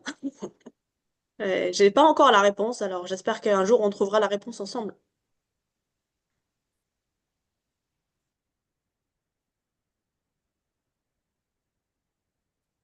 Thank you, our current president, Clemens. This is the current president speaking to or asking a very passionate question to the immediate past president. This is very good. So, Behano, I think this question is directed to you first, and then any other can share. I think she's looking for a solution, and it's a very valid question. Over to you, Behano. Sorry, Klima. Can you do for me English? I never get the translation access so far. Oh, Behano, please, under your link, you see the more, there's a space for interpretation. You just, please, everyone, in the icon there, you will see different icons, participants, charts, research share. You click on the more, it will give you the different languages that the interpreters are doing. So you can choose your preferred language. So there's a simultaneous translation. As the speaker is speaking, the translators are translating. So for those of us who are in this also situation, you can just look just below at the base of your laptop or your phone. You can just change, choose interpreters, and you see your preferred language will come up. We have French, Spanish, and English, and you choose your preferred language. So as the speaker is speaking, you are getting the message in your language. But Clemens, maybe you can do for him so that he can get it. Yeah, I think in the meantime I can repeat in English. Berhano, thank you so much. Sorry you could not hear the question. I was raising the question about involvement of young people regarding, you know, how they become responsible and leaders in the YCW. And reflecting about the difficulties we have currently, and we already had when I was elected, to have young people who really wants to become leaders. Sometimes it's already complicated when you are a volunteer and you are not asked so much tasks along or next to your work and your studies. And sometimes even when it becomes your work, it becomes very complicated to get involved that much. Sometimes it's very linked with the lack of accompaniment, like you said, and the burnouts and all what comes with the responsibility. But I think it's also very linked to how young people now are, I don't know how to say, but stressed with so many things. We propose to them, I don't know how many stuff as activities. They have the social medias, like you said, sometimes sending like notifications you never ask for, but it's kind of addictive. And I don't know today what is the answer to this lack of I don't know how to say, but commitment towards the movement. I don't have the answer now. I think we can all answer it together. It's a question that is inside me since I arrived in the ICYCW and I will live with, but Okay, I got you. Merci beaucoup. I'm sure you know what I'm speaking about, right? Yeah, I understand what you are saying. You are right. This is also the question for everybody. I think when we become, YCW leader, it's not easy. I think the first one is to understand what does it mean YCW, or based on the experience, the young leaders they should have YCW spirit.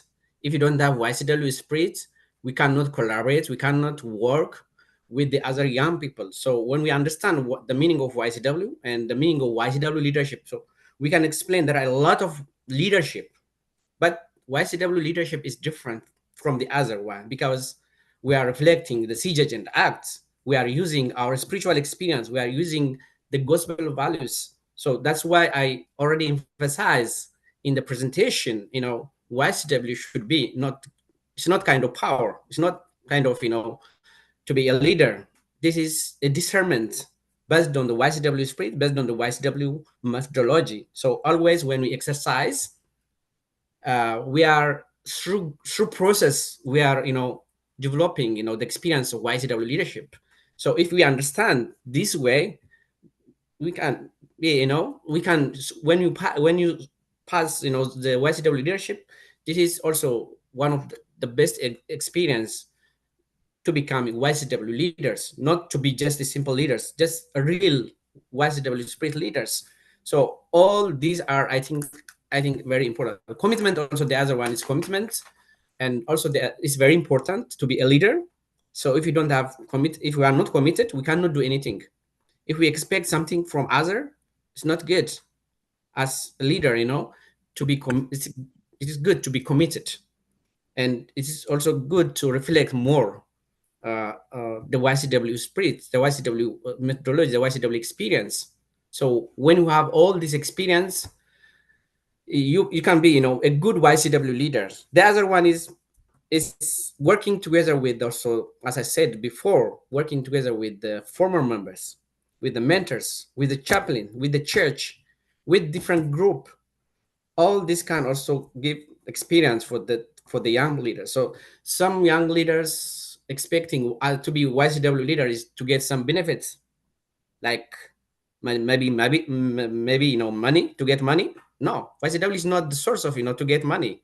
YCW is just to get experience, to be servants, as what Christ teach us, based on the gospel values, to reflect, and so to be to work together with the other young people, not to do alone. Yes, YCW you cannot do alone. So YCW is to do together as a group, as a team. Maybe in the cell, for example, YCW, we have a structure, for example, internationally, as you know. So the real YCW is in the base level, in the grassroots, because international level is a coordination, not this YCW. YCW is at local level, at national level. But when you see YCW at international level, it's a coordination. The life should be as a grassroots level, because we can't, if you cannot get any information, any attachment with those YCW at grassroots level, you cannot do any activity at international. For example, when you do representation work, you bring some testimonies from grassroots, right? Some voices to be voice for voiceless, to promote advocacy work on the behalf of the young people. So this is very, very important. So all this experience can help us, to be YCW leaders. So the YCW leader, to become YCW leader, is not just one day process. It is a long journey process, through experience, through YCW spirit, through working with the other chaplain, with the former members. Young people become, YCW leaders based on the gospel values and inquiry and so on. I think this is the answer for you, Raymond. You get my point? I think I get your point. My big question was how to put the young people on this way. Yeah, always young people need encouragement, Always Yes. young people need encouragement, because sometimes the young people become, disappointed, burnout. To solve that issues, always is collaboration is also important. Communication is always important.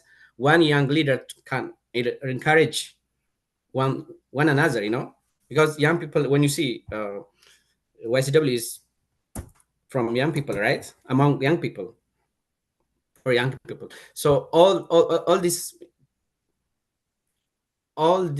experience can really give more information for the young people to become a YCW leader. But YCW spirit is also, if you don't have YCW spirit, you cannot be a YCW leader. So we can get this kind of experience through process. Yeah. And through collaboration, working together, not work alone as a YCW leader. And also the other thing is also is very important. I would like to mention is transitional period is very important. Transitional, because some of young leaders in the movement during my time, they want to take a leadership long period. Don't do that. We need to prepare the next generation. We need to prepare, the next leaders. So if you don't do on formation, we cannot get more YCW leaders. This is one of the major challenges in when you see the lives of the movement. Is transitional period is very, very important, and also formation program is very important.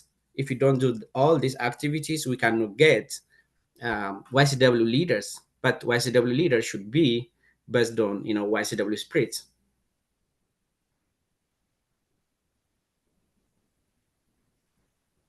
Okay. Thank you so much, our President Emeritus. We take the next question from Leonard Mopolo. Leonard Mopolo is the president of YCW Tanzania. So, Mr. Leonard, you can take the floor. Thank you very much. Good evening, everyone. And I would like to take this opportunity to really appreciate the seminar we are having, particularly on leadership. I have a question, basically on what the former president presented. He talked about unity, which is very important in carrying out our youth mission in YCW.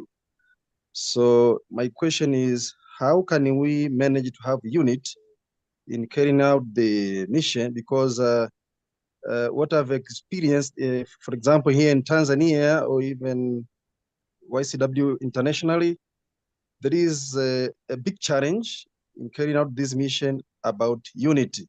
A very good example is about paying the annual subscriptions, which may help the movement to care over its activities.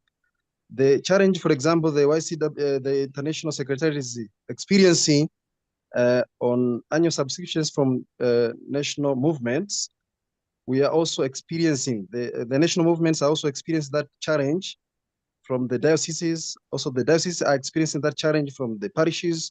They are not paying that annual subscriptions. So, lack of unity. Even when you have the spirit of carrying out the YCW movement activities, there are leaders who are not really participating fully to carry out the mission of the YCW movement.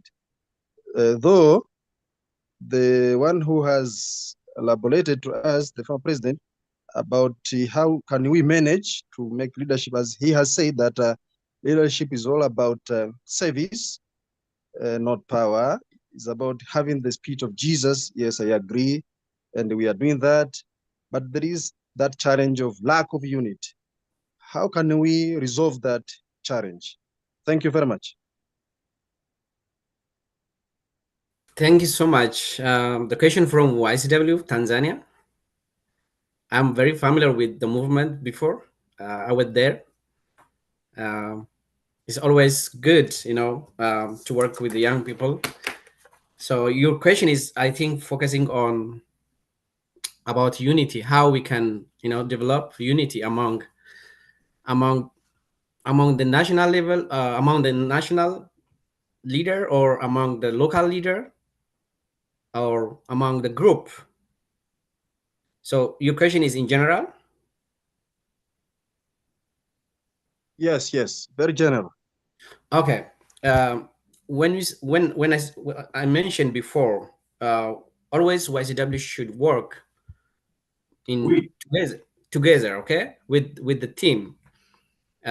When you collaborate with the team, always, as I mentioned before, always you are exercising the review of life. So through review of life, you can reflect your challenges.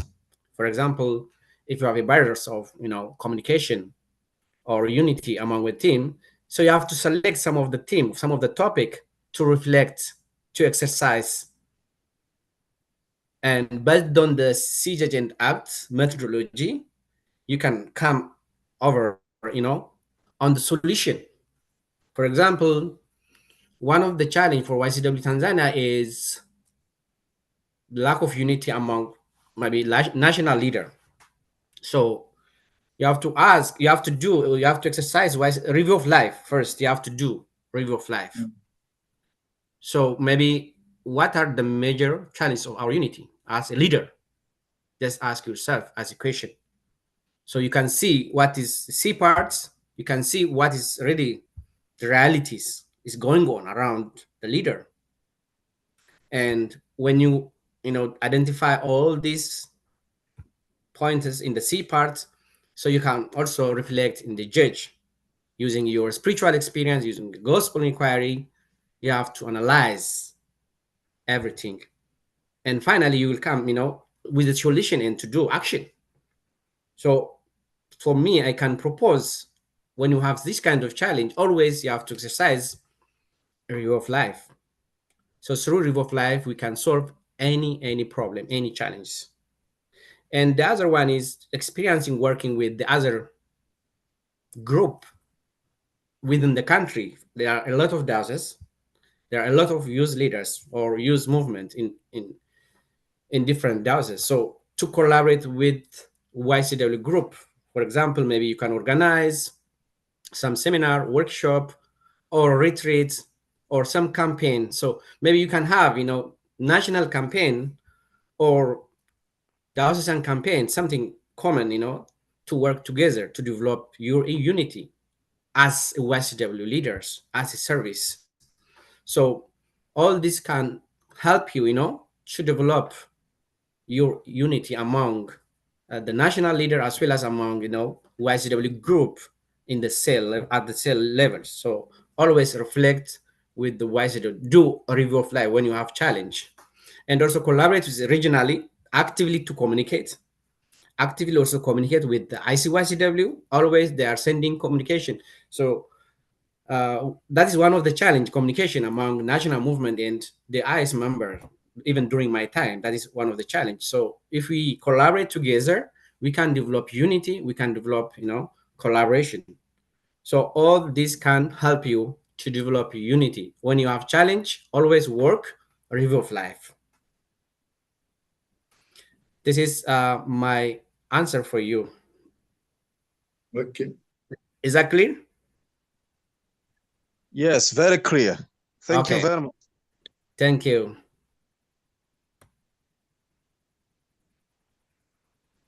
Any more question? Moi, je m'en vais.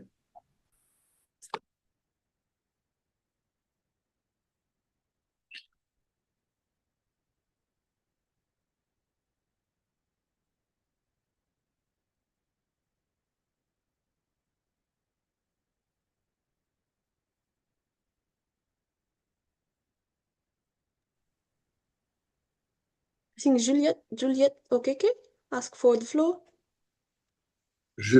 Clémence, je vais m'excuser. Je dois m'en aller, quitter la conférence. J'ai un rendez-vous. Donc, je vous souhaite bon courage.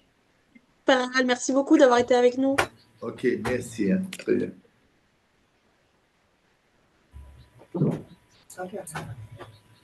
Good afternoon, everyone.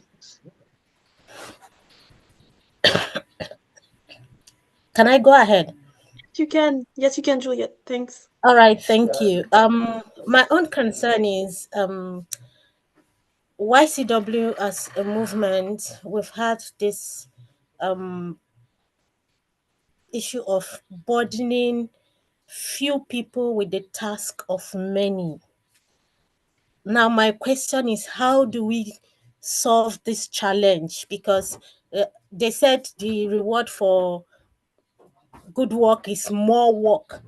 But a lot of times we have few people doing the same task of many, and whenever every other task comes, it is the same set of people doing the same task, and after a while they are tired of doing this task. No mentorship for other people to carry on. How do we solve this challenge? It's really a concern.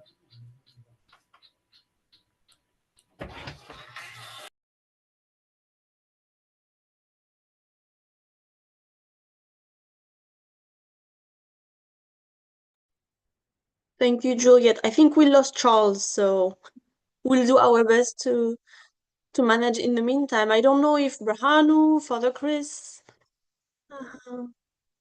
We lost Bishop Harold who had to go, but maybe some of you wants to react to Juliette's Sure. Questions?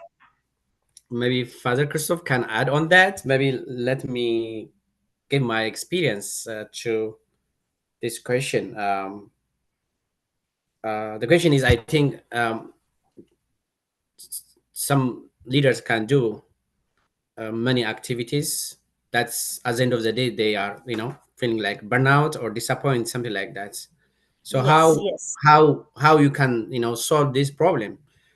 For me, I would like to say only one word in this situation, because in the presentation, what I said before, always do as a team, not alone. When you do alone, you feel at the end of the day, like disappointed or burnout. So sharing responsibility is also a key part in the YCW, because YCW is always working as a group.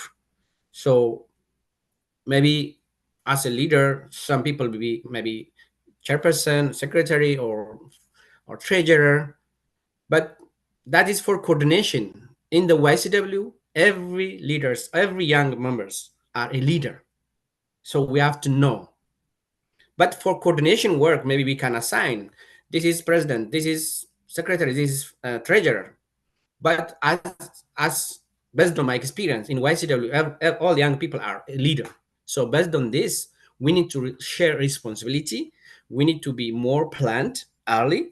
So when you plan and when you give all the information in advance, so you can engage young people in the activities. So it will be very easy for the team to facilitate, to organize all the activities, even as a group. So sharing responsibility is a key point, and also to feel all young people as a leader. Maybe Father Christoph, if you want to add something, I will give the floor for you.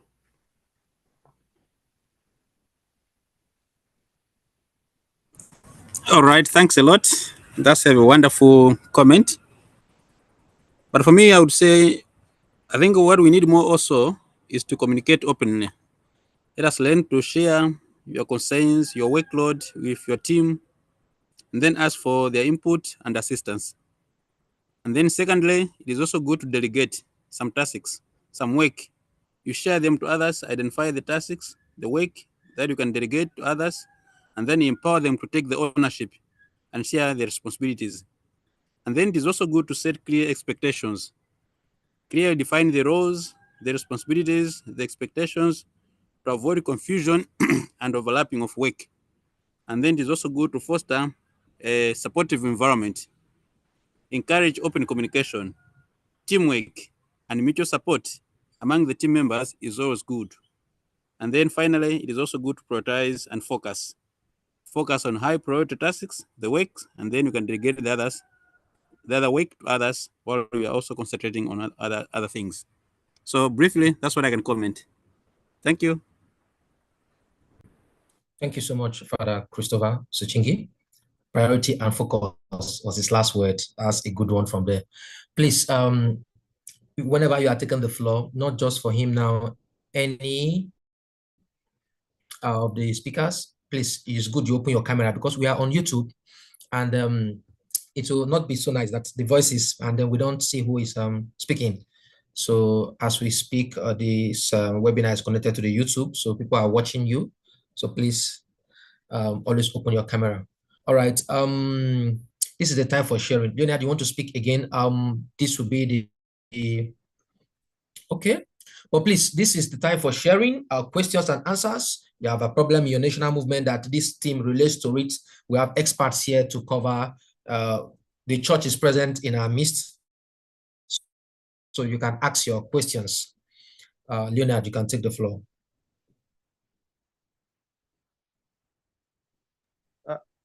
Thank you very much, Chaz. Thank you. I have a very little question. Is the presenter also said about leaders need to be supported. The young leaders need to be supported. So my question is, sometimes the young leaders face the challenges of lack of support from the chaplains in the parishes or the parish priests. So my question is, how can we resolve such a challenge? The question goes to His Lordship Bishop Matheus and Father Chris. Thank you.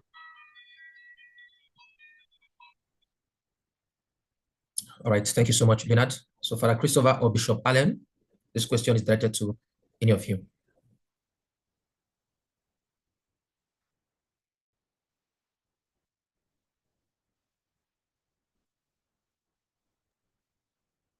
Maybe we should precise that Father Harrell, question Bishop Harrell had to go.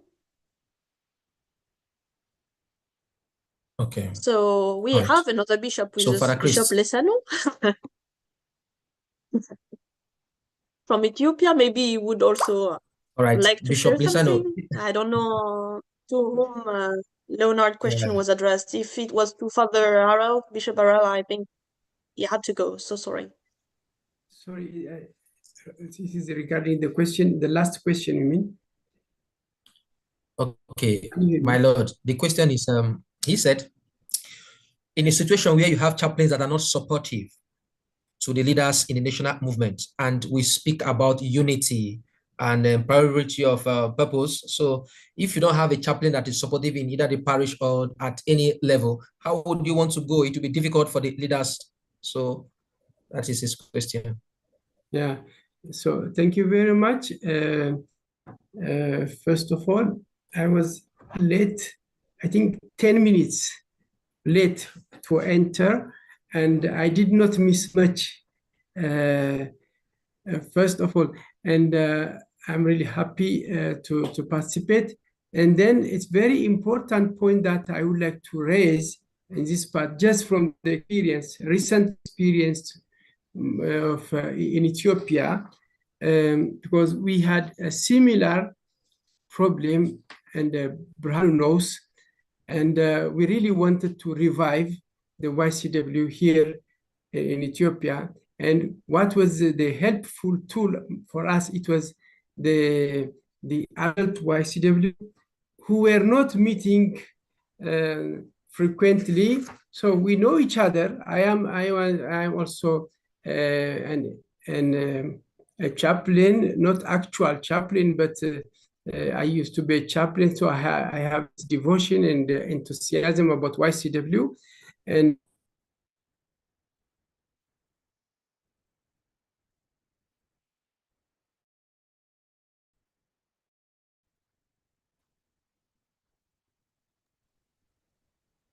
I think we have connection issues.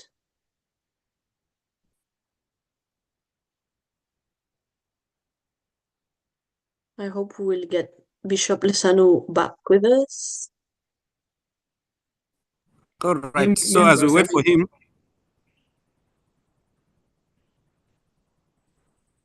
can I speak? As we wait for him? Oh, yes. Bishop Lesano just came back. I think he just reconnected automatically. When he comes, he will continue. I am here again. Okay. So the power is going and coming. So with this enthusiasm, the old YCW, they have maybe 2 children, 3 children, and they're married, and some of the priests and all these people, they come together, and really they created a fire among very little number of YCW who really wanted to continue YCW and to bring the good service to the church and to the world. And so now it was almost a year now. The adult YCW members are coming together every month. So they really created enthusiasm, and they created really power to the and then so we asked those YCW who are actually coming, the young one, to bring every time. We don't announce about YCW. We don't put a notice board to say now tomorrow, next week, we have such kind of YCW movement meeting. So anybody wants, let a kind of an invitation. We don't do that. This is not a type of YCW work. And then in any way, that has helped a lot. So one-to-one communication. So the first Sunday, there have been only 5. So the second month, there have been each 5. They came with 2 or 3, another one, and they became 15. So the next time, so they came each and 1 or 2, and then they became 30. So, you know, it's amazing also. The adult movement, they did not really retreat back, so they always continue coming. Of course, once in a while, one of them they go abroad and because they are busy, and at the same time they really helped financially very well. And for every time, so we have to have a fast, and we have to have tea, we have to have some. For the meetings, we need some. We don't have budget for that, so the adult YCW, they really manage to help. And as I said, they teach by doing that. They teach the young one also to be self-sustainable. I think then it attracts a priest. You know, it attracts a priest. And so we have, for example, we have a priest with us. I'm sure that Governor Mascal Shukur, I see him, he's there. Of course, he knows the YCW since he was a parish priest. He may not be directly involved, but he knows the movement. Now he started asking, where is YCW? Where is YCW? And in fact, the existence of YCW, even if in a small manner, that has helped a priest to attract. We hope many priests will be attracted to help YCW because we have still good names and good history. That one that we remember. That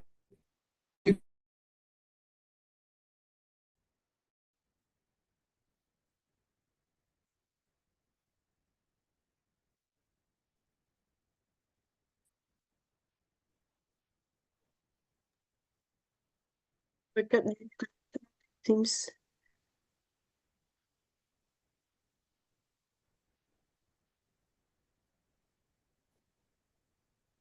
we will get Bishop Lisanu back with us in a little time like before. Can be a great help.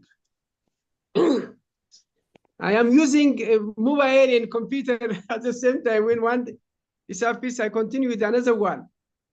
So I think this is what I would suggest to have really in use, to have the adult movement. They will be very happy also, you know, at adult age. Yeah, at adult age, you know, you are always happy to help, to assist.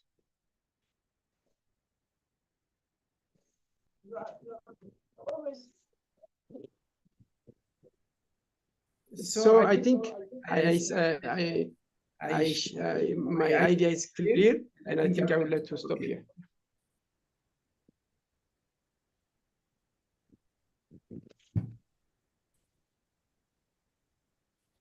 Right, thank you so much, Bishop Leonard. This answers your question. But I think Father Chris wants to make an addition. So, Father Chris, over to you. Yes, I wanted to add to say, when you have noticed that the chaplain is not supportive, and I'm sure this has been a problem in many movements.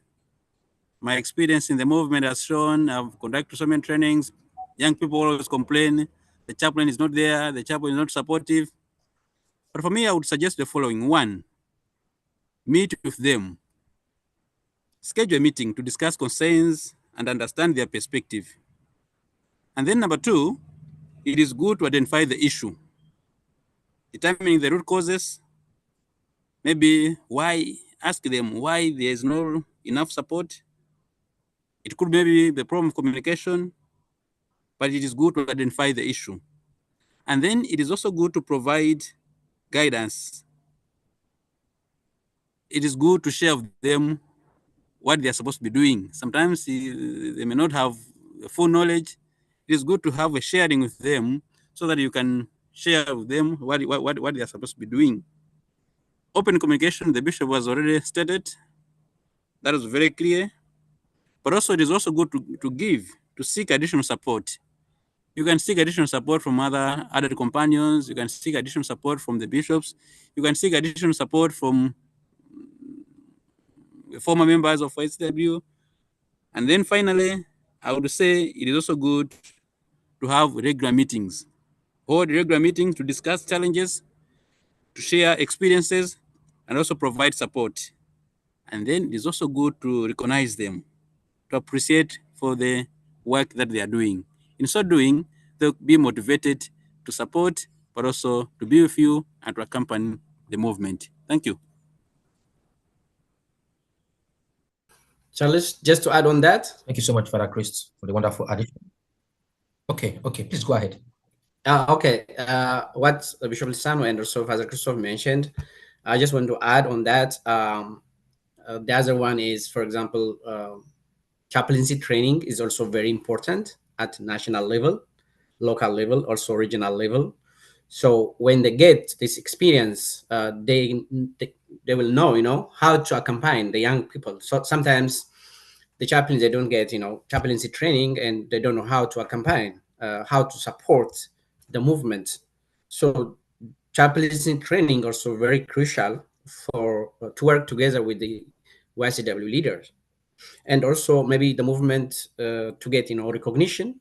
If they don't get recognition at Bishop Conference, maybe they have to do this kind of procedures, and work together closely with the church. Thank you. All right. Thank you, President Emeritus. We have a question on the comment section for those who cannot, who are camera shy or who can't take the floor. You can also put down your questions. We are going to take them. If you want to speak, just raise up your hand. Just indicate by raising up your hand, and then you can speak. This section, we have 30 more minutes to go for this first section. The moment it is 4:30 East Central European Time. We are going to take a 30 minutes break, and then we come back for the last section, which will be the review of life, ably handled by our international chaplain. So there's a question on the chat section from Dominic Afen. He says, Gabriel, hold on. After this, you can take the floor. Okay, thank you very much. Just to say a few words, I'm not practically a member of YCW, but admirer of YCW from outside. In my experience as a priest for the last 27 years, for me, the YCW is a reliable group in our church to continue the life of the church or the service of the church, the mission of the church, because the young people are sometimes on and off, but these middle young Catholic workers are the one who are really, according to my observation and dream, these are the one who are taking over the responsibility in the church. And as Bishop Lissano Christos was trying to say, though the network doesn't help him, he was trying to say that how in Ethiopia the YCW was very active and it was very helping very much in our church, local church.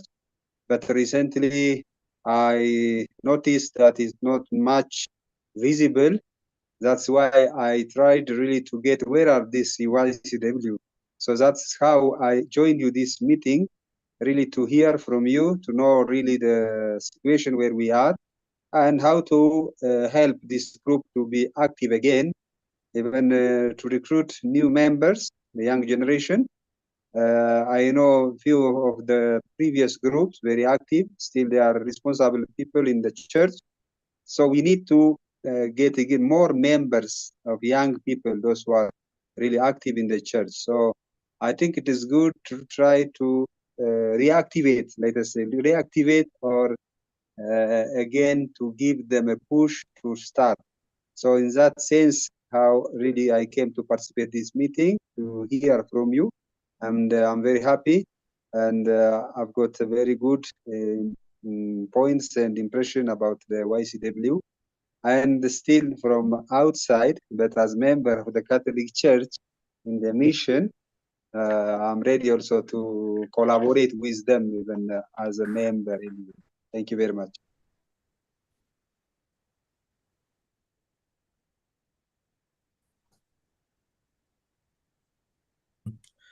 Bethlehem and the vice president is here.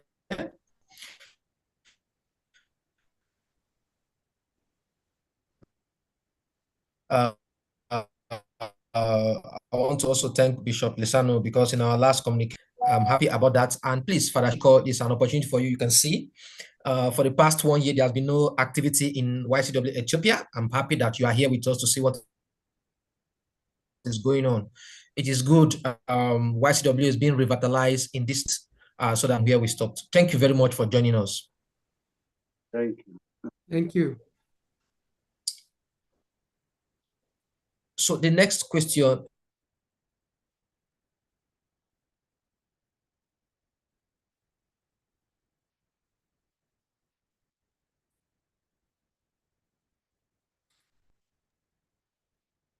Connection issues. I don't know if you can receive us, Charles. Is from Dominic Afen. Dominic says, okay. Yeah, sorry, Charles, you can go on. Your mic has cut for some time, so. Okay. So the question is, he says that how can a trained member take up position in their respective country and impact positive change in the environment, owing to the fact that some of our political leaders have failed us in our different countries? I am asking this because as a trained leader, as we are known to run only the activities, one of the speakers can take up this, can address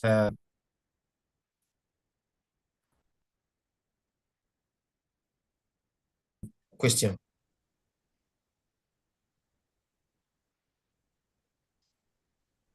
We lost you again for some time, Charles. I don't know if it's your sound and images do not want to function together. I don't know if you were distributing the word to the speakers or asking someone to react. Yes, I said any of the speakers can take up the challenge and deal with this question. Okay, Father Chris is already okay. Father Chris, okay. All right, that's quite interesting, and I don't think I have a clear answer. But for me, I was typing in the chat. I was saying it is good to demonstrate responsibility. You can't just expect people to choose you or to give you a responsibility if you have not shown yourself, you have not demonstrated that you are capable. Demonstrate that you are capable, and then get involved in community service so that people can see your ability. Stay informed as a young person. Stay informed and participate in volunteer work so that people can see your ability, and vote wisely. Sometimes it is young people, sometimes they just get carried by money or what, and then they vote for leaders who cannot help. So it is also good to give yourself time to think about who to vote for, and then vote wisely, and then lead by example. And that will help you to stand out. It is now time for young people to stand out. For sure, as leaders who have been trained in YCW, it is also good to make an impact in the community. But the best way to do it is to take responsibility, not to be afraid, but to take courage and stand out as a leader. Thank you. Thank you so much for that. On the top of that, can I add something? Please go ahead. Yes. As what Father Christoph mentioned, it is also good, as a leader, as he said, a trained leader. So we need to have a national campaign.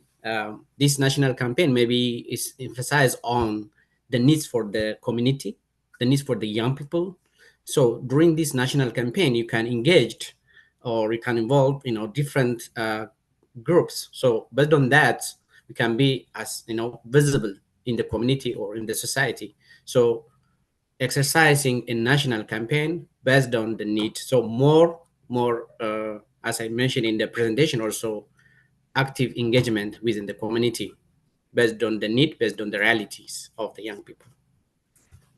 Thank you. Thank you so much. East African coordinator, I will get back to you on this. So that will be done. I'll get back to you on this. We have just 5 minutes to end this section. Can have the final comments from any sharing or any question, just one more. At exactly in 5 minutes time, we'll be taking a break for 30 minutes. We plead that you reconnect after 30 minutes break. We are coming back exactly 5 p.m. Central European time or Rome time to take the next 1 hour on the last topic. So please, in the next 5 minutes, we'll all take a break. Can take a cup of coffee. Just say something, please? Okay, Bishop, go ahead. Yes, just to add one, I feel that it's very important part of the reviving the YCW everywhere. The presence of the ICYCW secretary is very, very important. And if I can just a practical example, one letter arrived to the secretariat and national office, it awakens. Just one letter of saying something, so everybody call each other, so a letter comes.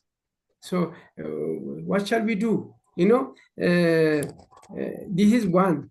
It's only regarding the chaplain, also the same thing. If one letter arrives to the bishop conference, it becomes an agenda.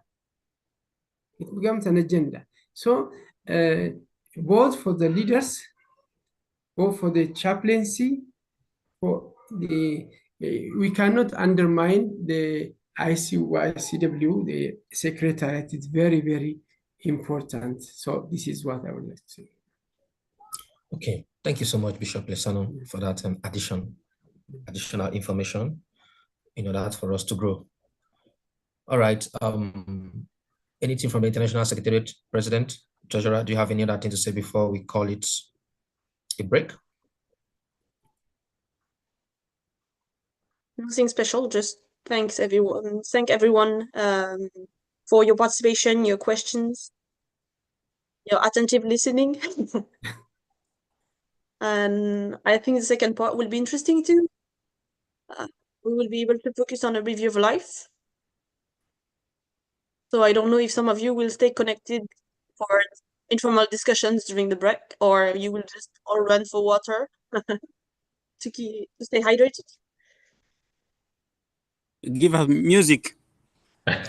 Yeah. Music and tea. Thank you so much. Oh yeah, we can put music too. I don't know who can share. Maybe our friend Victor will be the DJ. You better distribute us water. We need water. So you can ask Victor to be the DJ and send water. Red wine. Red wine. Right. He's also a good DJ. Victor is a good DJ. But yeah, thank you so much for your participation, and I hope the exchanges after the break will also be that interesting. Okay. Take the floor. Yes. Just to thank the speakers for the intervention. Maybe they will not be around when we come back after the break. So just to say thank you. Thank you also to the national movement, the participant for attending. It's not finished yet, like we said. So we come back in 30 minutes because our international chaplain also will share something about review of life. That is really important because in the intervention of some of the speakers, they talked about review of life. So we want to go back deep on that one. So we invite you to stay with us. Like Clement said, yeah, we will manage to find something to entertain you before we come back. Thank you so much. Yeah. Thank you too. All right. Une question technique. Quand on donne la parole à quelqu'un, est-ce qu'on peut aussi dire de quel pays il parle? parce que parfois, on n'arrive pas toujours à resituer chacun dans un pays. Voilà. Merci. Important. Yeah. Mhm. All right. Thank you so much. Thank you, Victor. Thank you, Father Bernard. We can now take the break to reconvene back in the next 30 minutes. So please, I want to beg us, it's not over yet until it is over. I can see the comment section. Bethlehem, thank you. Abundance, and then Wodumi Go there as the vice president of, please, you are the ones, the East African coordinator is talking about. He needs your numbers. So add the East Africa platform. Take a break. We'll reconvene in the next 30 minutes. Thank you, everyone.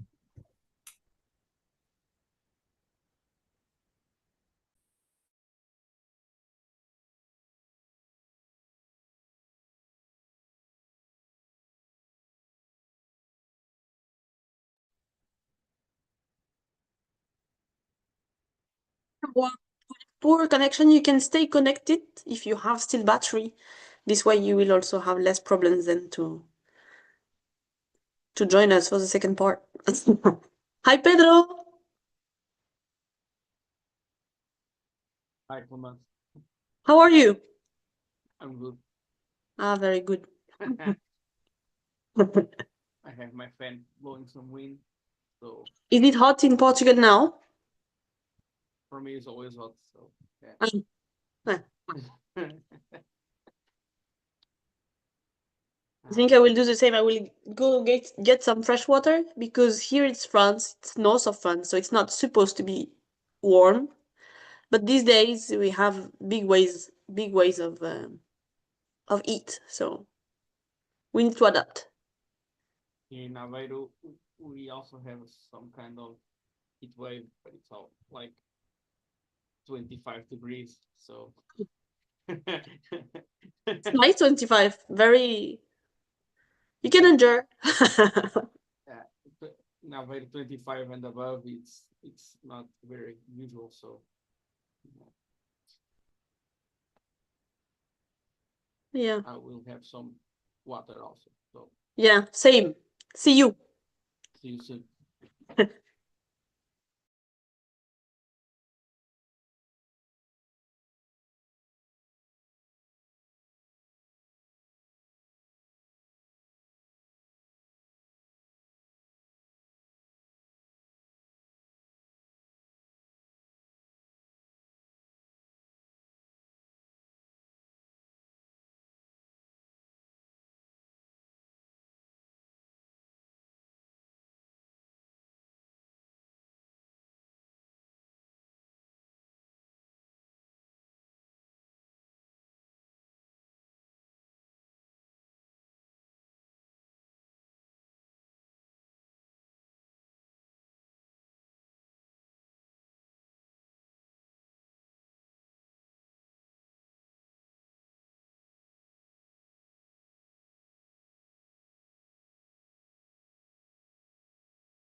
Can anyone hear me? Can you hear me? I can't hear anything. Yes, I can hear you. Okay, thank you. Yeah. Thank you.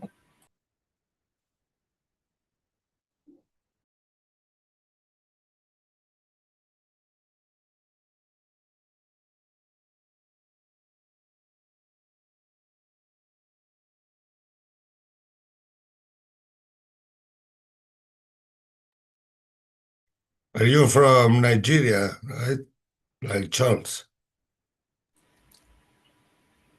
Yes, I'm from Nigeria. Mhm.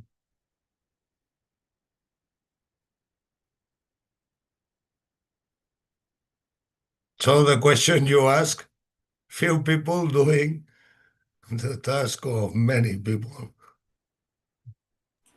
Yes. A big challenge. I think it always has happened like that.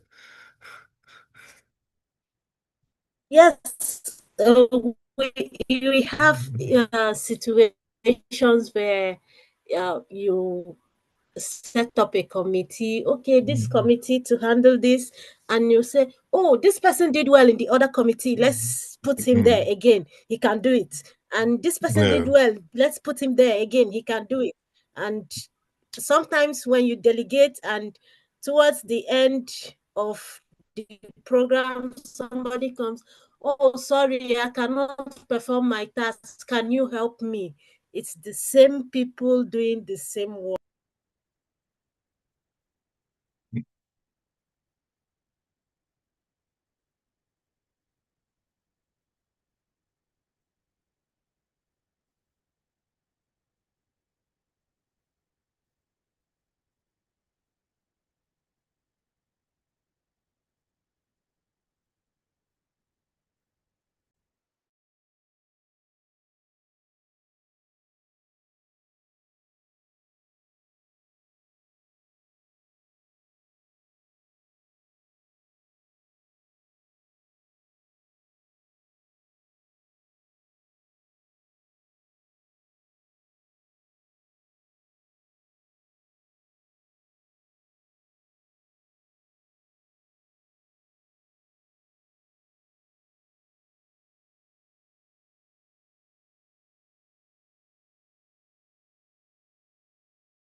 Hey, Joanne Ramon.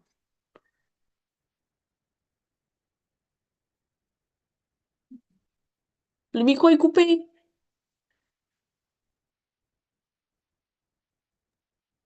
Ça va? Voilà. Comment ça va? Ouais. Comme ça. Toi? Ça va. Ouais. Ici, il commence à faire un peu chaud, mais c'est encore supportable. Bah, Hmm. on va tenir. On n'a pas trop le choix, hein. Il va falloir essayer de tenir. No, Oh, no, what happened there? No, Monica is that. Oh, Ethiopia. c'est good. Father Chris, can you hear the sound of the video? Because we cannot. I think now Zoom is also doing something about sharing the sound. You need to select the option before sharing. Oh, it's nice. Oh, Father, you changed a little. Mm-hmm.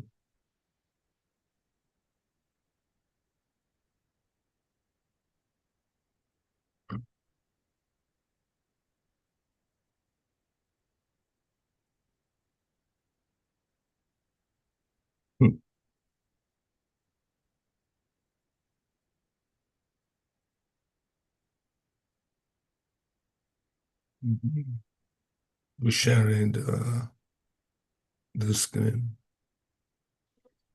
Trying also to share the sound. I think it's when you click Yeah. on the sharing screen, then you have also the options of the screen you want to share. Oh.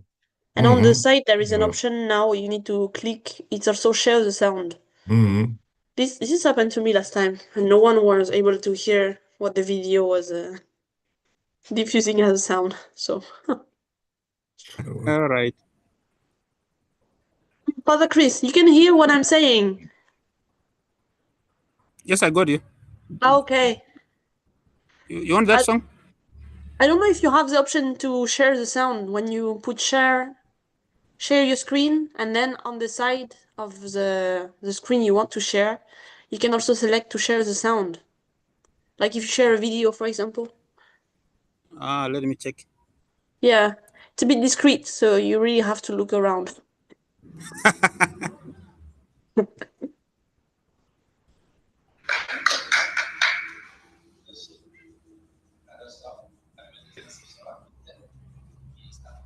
Let me see. Share entire screen.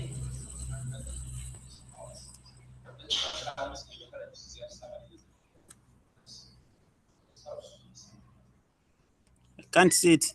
I can see just my head. But normally it's before sharing your screen that you can select also share the sound. Not after, Before. but before. Okay. Like you click on share, and then there is a window opening to select which screen you want to share. Okay. And on this window, you have an option to share the sound. Normally. If you Also have the share. same... Oh, yes, I see it. Oh, great. Right. Yeah. Yeah, it's on.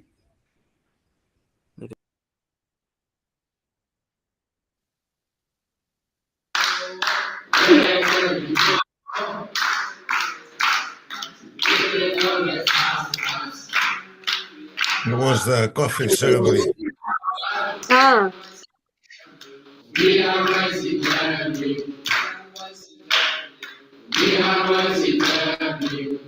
Chris, we see only our faces. We don't see you in YouTube anymore.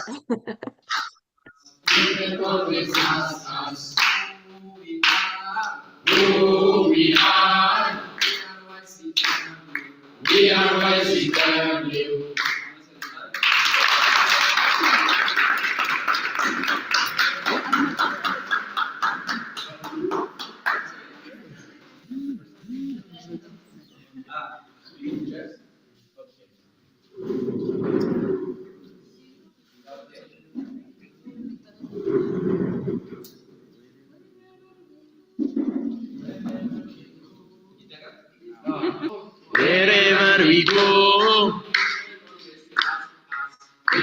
always ask us who we are. We are YCW. Wherever we go, people always ask us who we are. We are YCW. We are YCW. Wherever we go, people always ask us who we are. We are YCW. Where we go, wherever we go, people always ask us who we are. We are YCW.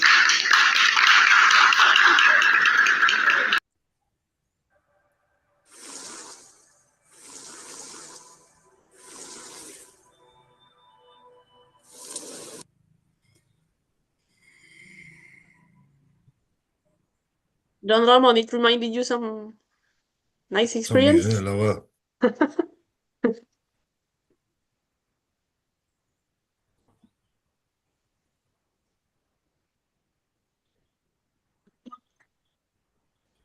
It's time.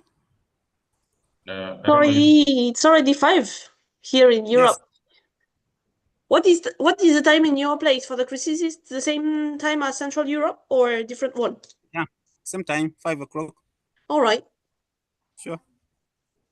Only this time. Yeah. So you are aligned with summer time in Europe, considering we change hours in some countries. Yeah, of course. But for us, we don't change. We are constant. Yeah, this is good. I mean, this avoid confusion, right? Confusion.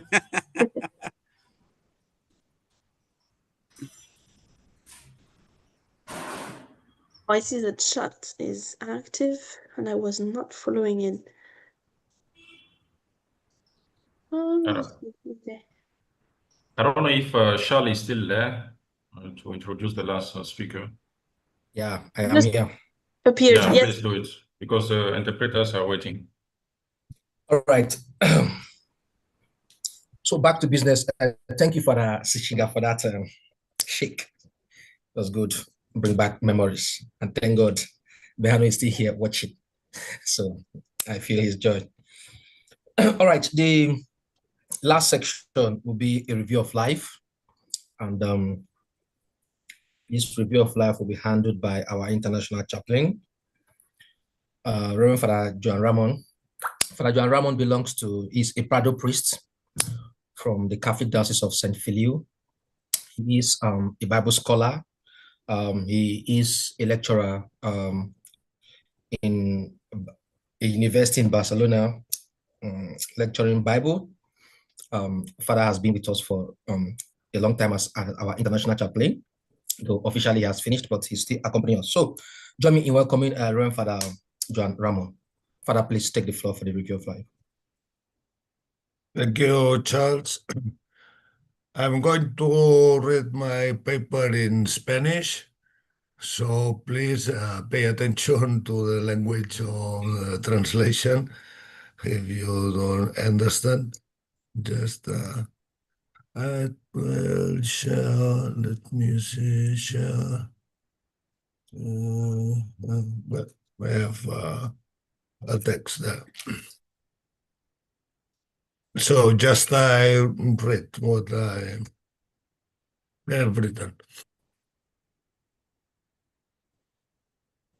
Hablar de la revisión de vida en el contexto de este seminario de formación y en el contexto del Consejo Internacional de la JOB me lleva a subrayar la idea de la efectividad en el crecimiento como personas de los jóvenes obreros. Estamos hablando de jóvenes con habilidades, compromisos, jóvenes con potencialidades plenas, jóvenes con espíritu de solidaridad y liderazgo. La CIJOC elaboró un proyecto para nuestro consejo y allí se proponen 4 objetivos específicos, de los cuales ahora voy a enumerar un objetivo que dice así. Bueno, para el consejo, dice: el consejo pretende promover las ventajas del estilo pastoral de la JOC, ver, juzgar y actuar. Ahí lo tenemos, la revisión de vida presentada como un estilo pastoral que tiene sus ventajas. Quiero subrayar, iremos viendo cuáles. Ventajas que queremos promover. En parte, los ponentes anteriores ya han respondido a esto. El decreto Apostolicam Actuositatem del Concilio Vaticano II, en el número 20, explica las notas características de los movimientos, asociaciones apostólicos.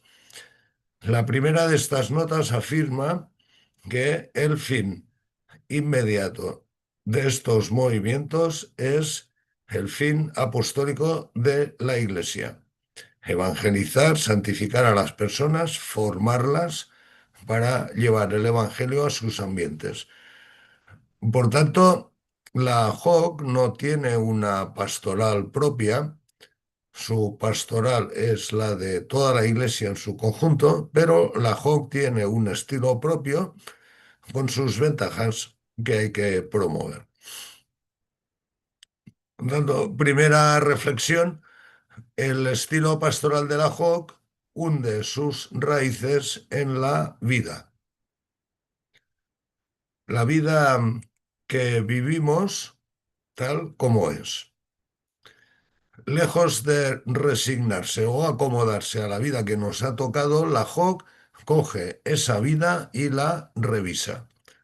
Revisar quiere decir, fundamentalmente, recordar lo que vivimos, volver a mirar lo que hemos vivido. Permitidme un apunto bíblico sobre el sentido de recordar. Es un memorial, la vivencia actualizada de lo que llamamos la salvación. Por tanto, en la revisión de vida nos vamos recordando unos a otros, revivimos el gran valor que tiene todo lo que hemos vivido. Lo contrario de recordar es olvidar. Olvidar tiene un sentido negativo.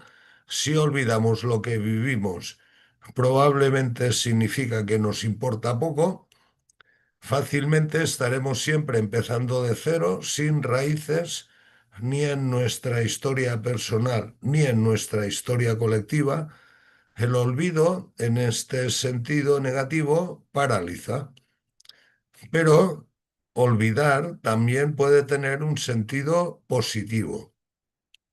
La Biblia está llena de súplicas, peticiones, afirmaciones para que no se tenga en cuenta, para que se olvide el mal. Esto significa que el mal deja de ser el foco principal y se cede el paso al brillo del bien. En este sentido positivo, el olvido moviliza y transforma. Cuando revisamos la vida, no estamos volviendo simplemente atrás a algo que ya ha sucedido. Revisando la vida estamos mirando si el presente está paralizado o si, por el contrario, el presente se moviliza y transforma.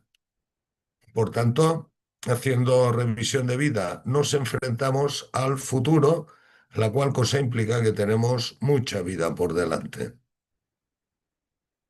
Apocalipsis 21. Después me dijo: se ha cumplido, yo soy el alfa, la omega, el principio, el fin. A los sedientos les concedo de vivir en la fuente del agua de la vida, gratis. Segunda reflexión.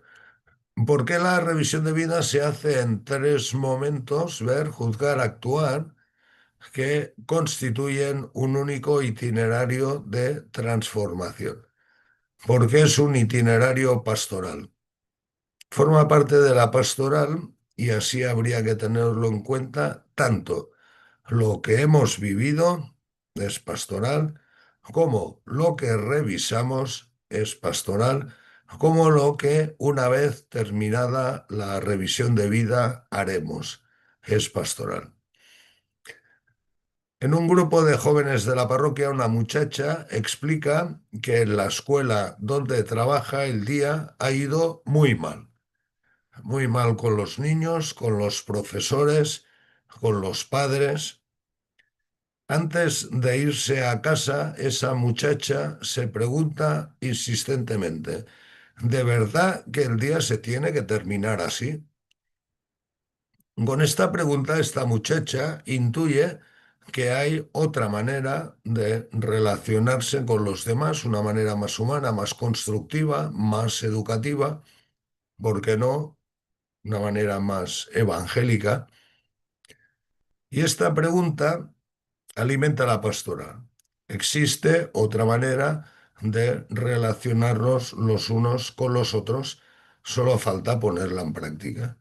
De esta manera la pastoral se convierte en una oferta vivencial, creíble, de vida plena, hasta donde nos permitan los recursos humanos y materiales, internos y externos que tengamos, hasta donde nos permitan nuestras capacidades y nuestra voluntad, repasar todo lo que hemos oído antes y veréis el impacto pastoral de lo que hoy compartimos. ¿Por qué la revisión de vida se hace en grupo? Más aún, ¿por qué se hace en un grupo de base? Respuesta: por la fuerza pastoral que tiene. La revisión de vida crea comunidad, una comunidad pequeña, de proximidad, acompañada, coordinada, compartida. Una pastoral a largo plazo, de crecimiento y profundización. Si alguien hace todo el itinerario de la JOC desde el principio hasta el final, fácilmente puede estar ahí durante 15 o 20 años. Y después puede continuar en un movimiento de adultos. Una pastoral que unifica la fe y la vida y por eso da sentido a la fe que tenemos y da sentido a la vida siguiendo los pasos de Jesús. Evangelio de Marcos 8. Entonces Jesús llamó a la gente y a sus discípulos les dijo: si alguien quiere venir conmigo, que se niegue a sí mismo, que tome su cruz y me siga. Quien pretenda salvar su vida la perderá, pero quien la pierda por mí y por el Evangelio la salvará. ¿Qué provecho saca una persona de ganar el mundo entero si pierde su vida? ¿Qué no daría uno a cambio de su vida?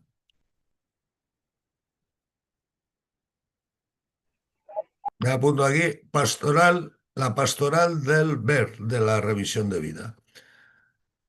En el proyecto que el secretariado escribió para el Consejo hay otro objetivo específico que dice: con este Consejo que vamos a celebrar queremos crear una conciencia y una solidaridad mundiales. El ver de la revisión de vida crea conciencia y solidaridad. Crear conciencia quiere decir que nos volvemos conscientes de todo lo que entraba en juego en el hecho que revisamos. Al hacer el ver de la revisión de vida, vemos el hecho revisado con más claridad. Eso es una ayuda enorme de cara al futuro. En el episodio de la multiplicación de los panes y los peces, Marcos 6, añade un detalle que no tienen los otros evangelios. ¿Cuántos panes tenéis? Id a ver. Id a ver. Los discípulos van a ver y toman conciencia de lo que tienen y de lo que pueden hacer con eso. En este mismo episodio, explicado por el Evangelio de Juan, Jesús pregunta a uno de los discípulos de dónde van a sacar pan para toda aquella multitud. Otro discípulo ha visto que un muchacho tiene unos panes y unos peces. Este detalle muestra que la conciencia y la solidaridad van juntas de la mano, la interacción entre lo que tenemos nosotros y lo que tienen otros da mucho fruto. El objetivo que se presenta en el proyecto habla de conciencia y solidaridad mundiales. Desde una perspectiva cristiana, la palabra mundial expresa la naturaleza de la Iglesia católica extendida de Oriente a Occidente. El ver de la revisión de vida se hace a partir de un hecho concreto. Este hecho concreto acaba convirtiéndose en un hecho de todo el grupo, porque todos vivimos algo parecido. Así se va ampliando más y más nuestra mirada. En todo el mundo los jóvenes obreros viven hechos parecidos. La conciencia y la solidaridad creadas por el ver de la revisión de vida ponen de manifiesto que todos formamos parte de un mismo mundo y que compartimos una misma vida con sus penas y sus alegrías. En el fondo, el ver de la revisión de vida nos introduce en la verdad de experiencia. La idea de Joseph Cardin sobre la verdad de experiencia parece inspirada por el Evangelio de San Juan 17. Dice Jesús: no te pido, Padre, que saques a los discípulos del mundo, sino que los preserves del maligno. Ellos no son del mundo como yo tampoco lo soy. Padre, conságralos en la verdad. Tu palabra es la verdad. Tal como tú me has enviado al mundo, yo también los envío a ellos. La verdad de experiencia es Jesús mismo. Evangelio de Juan, capítulo 1. Estaba presente en el mundo, que por él había llegado a la existencia, pero el mundo no lo reconoció. Pastoral del ver. Pastoral del juzgar. El proyecto para el Consejo tiene un tercer objetivo, que es este: comprometerse en prioridades a nivel personal, nacional, internacional, en la JOC, en la sociedad, en la Iglesia. Vamos a poner el acento en cómo el juzgar de la revisión de vida ofrece prioridades para tomar compromisos. El juzgar de la revisión de vida da la oportunidad de continuar el ver de la revisión de vida bajo una nueva luz. Evangelio de Juan, capítulo 9, dice Jesús: he venido al mundo para hacer un juicio para que los que no ven puedan ver y los que ven se vuelvan ciegos. En la revisión de vida tenemos todo lo que sabemos del hecho que revisamos, tenemos lo que queremos saber y lo que deberíamos saber, tenemos lo que preferimos no saber de la realidad que vivimos. El juzgar de la revisión de vida mira los cambios en las personas. Os invito a repasar todo este capítulo 9 del Evangelio de Juan, un ciego que acaba viendo. Tanto da si los cambios ya se están produciendo. El juzgar de la revisión de vida será un momento para reconocer esos cambios, para dar gracias por ellos. Tanto da si los cambios en las personas todavía se tienen que producir, los provocaremos con el actuar de la revisión de vida. En consecuencia, el juzgar de la revisión de vida nos lleva a profundizar y así creamos comunión. La solidaridad de que hablábamos antes toma toda la fuerza de la comunión de vida. La comunión constituye otra de las notas características de los movimientos y asociaciones apostólicas, según el decreto que os decía antes. Dice la nota: los laicos trabajan unidos, como si se tratara de un cuerpo orgánico, a fin que se manifieste más claramente la comunidad que es la Iglesia y a fin que el testimonio pastoral sea más eficaz. Estamos en la verdad de fe. Dios, que crea un pueblo, que se encarna en él, que lo salva.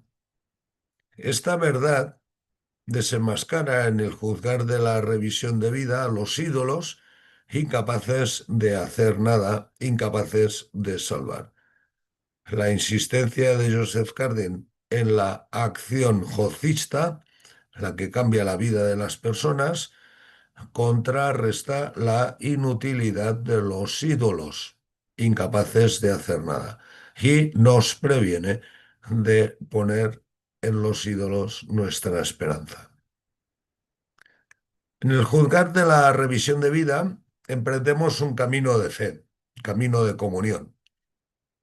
Podemos verlo en la historia del ciego que ve en el Evangelio de Juan, capítulo 9.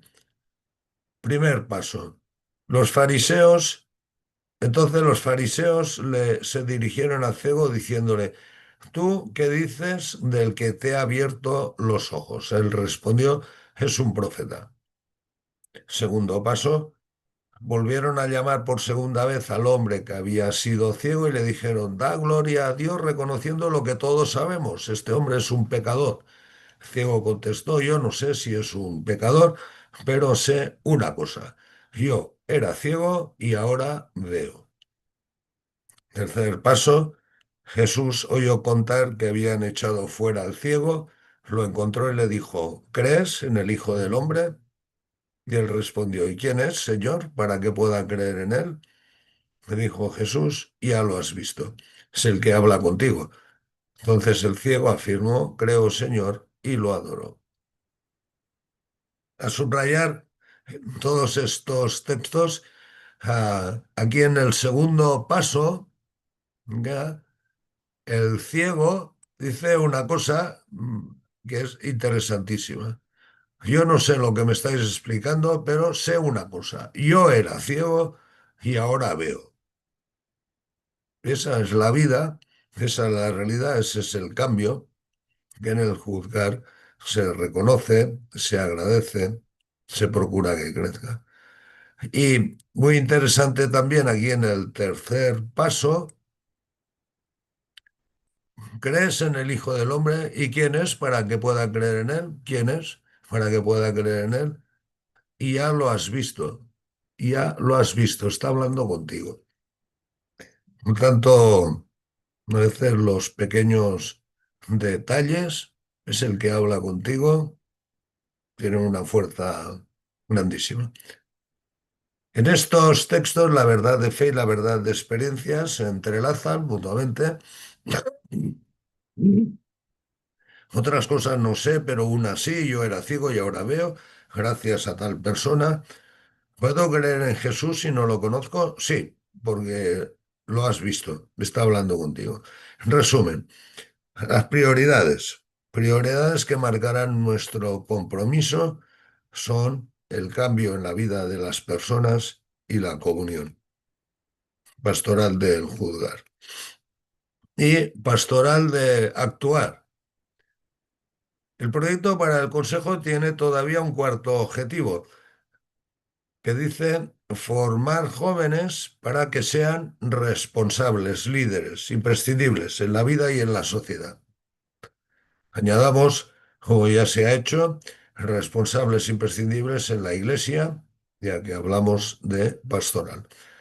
El actuar de la revisión de vida lleva a la acción, está claro, pero ahí, en la acción, descubrimos el carácter educativo de la JOU. No solo nos educamos para la acción, sino que con la acción, ya se ha dicho también, es educativa. Educación desde la pedagogía activa. Nos seguimos moviendo en el ámbito de la vida. El actuar de la revisión de vida tiene un impacto total en la pastoral. El actuar de la revisión de vida pone de manifiesto un problema eclesiológico que el Concilio Vaticano II se atrevió a enfrentar. Supongo que gracias a Joseph Carnin. Y el problema eclesiológico era este: ¿cómo ha podido sobrevivir la Iglesia manteniendo durante tanto tiempo a la mayoría de sus miembros, los laicos, inactivos dentro del mundo? ¿Cómo ha podido sobrevivir la Iglesia si mantiene a la mayoría de sus miembros inactivos en el mundo? Esto nos hace ver la importancia del actuar.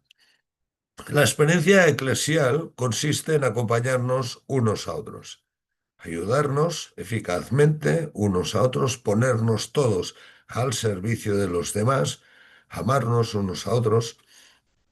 La JOC existe para los jóvenes obreros, con ellos, en medio de ellos. La JOC ha nacido para servir a los jóvenes obreros, para educarlos, para representarlos, ¿verdad?, de método.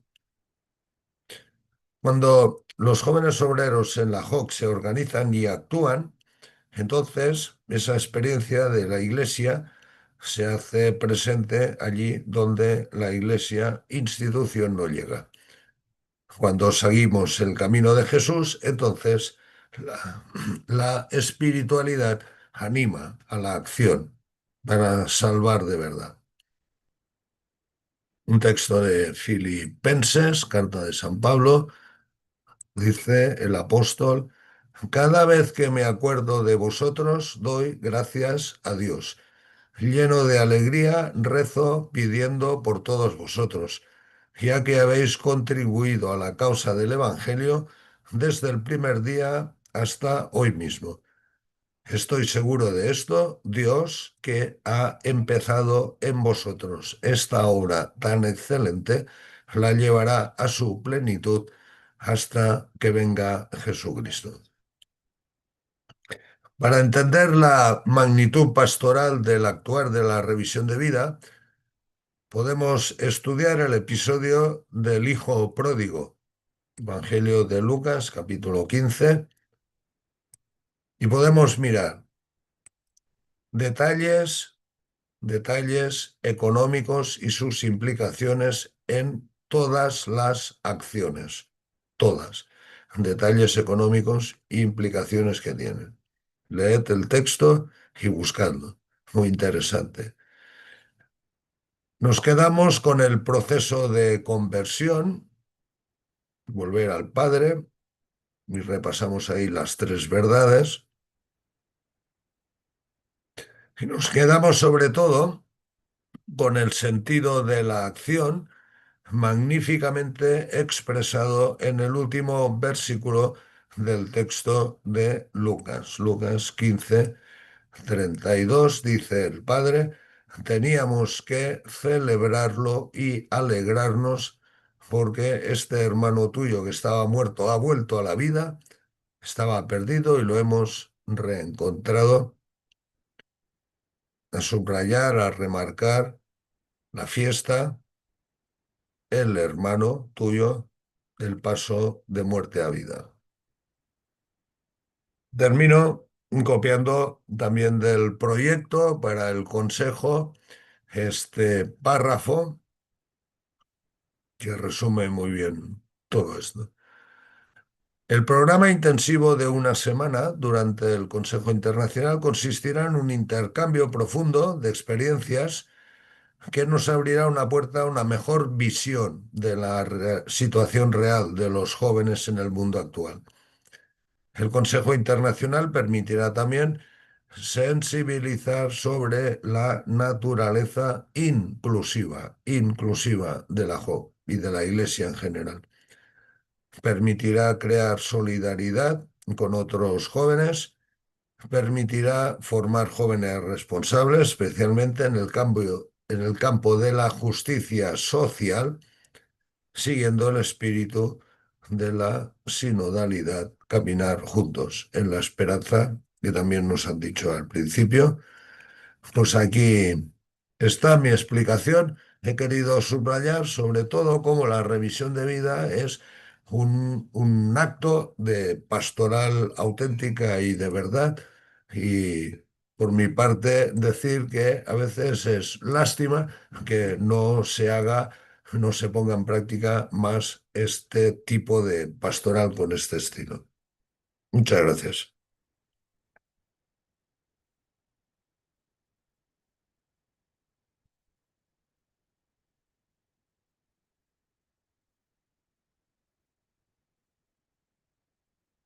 Thank you very much.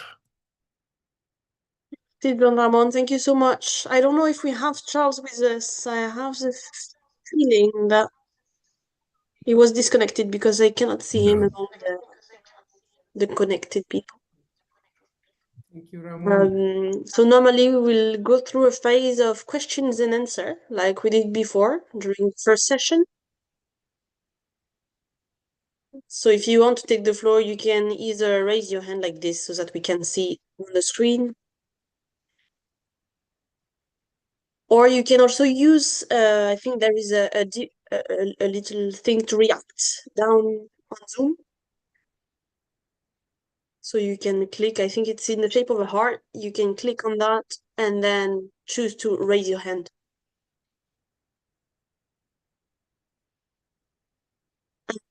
Please also one other precision that Victor shared with us, or Charles, if you speak, please open your camera. This way we can all see you.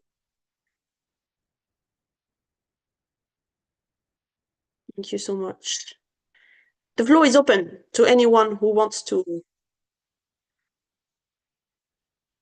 Bishop Lisanu, do you want to take the floor? In fact, I am very much impressed.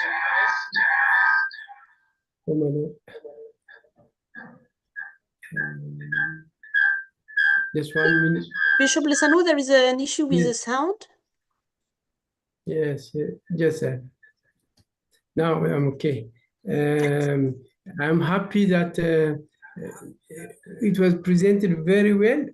Even if it is in Spanish, I followed with a translation, and really this will help our young people. It's in connection with the Bible that he prepared, and it's very important nowadays. You know, everybody wants to be closer to the Word of God, and we have to be able to explain ourselves. And you know, sometimes, you know, when you speak about the social action or social things, and it may confuse with other social groups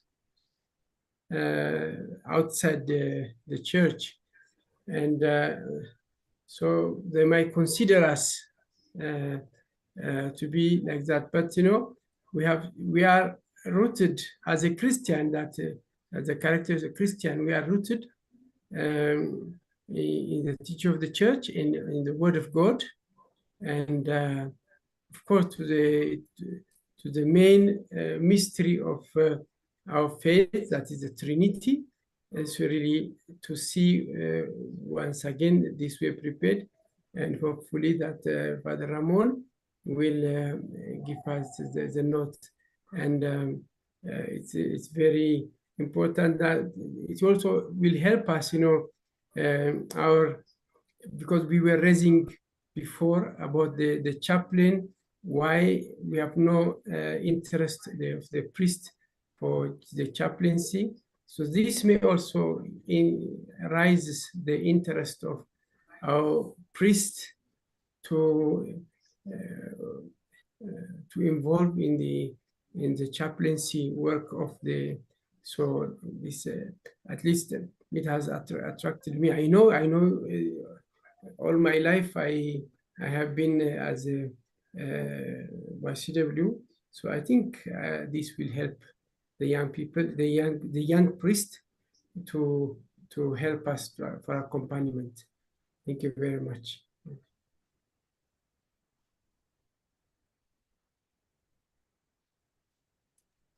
I remember when we visited your diocese, 5 or I don't remember years ago. There was in the new building of the diocese. St. Michael Center. I don't know. There was a big sign with all the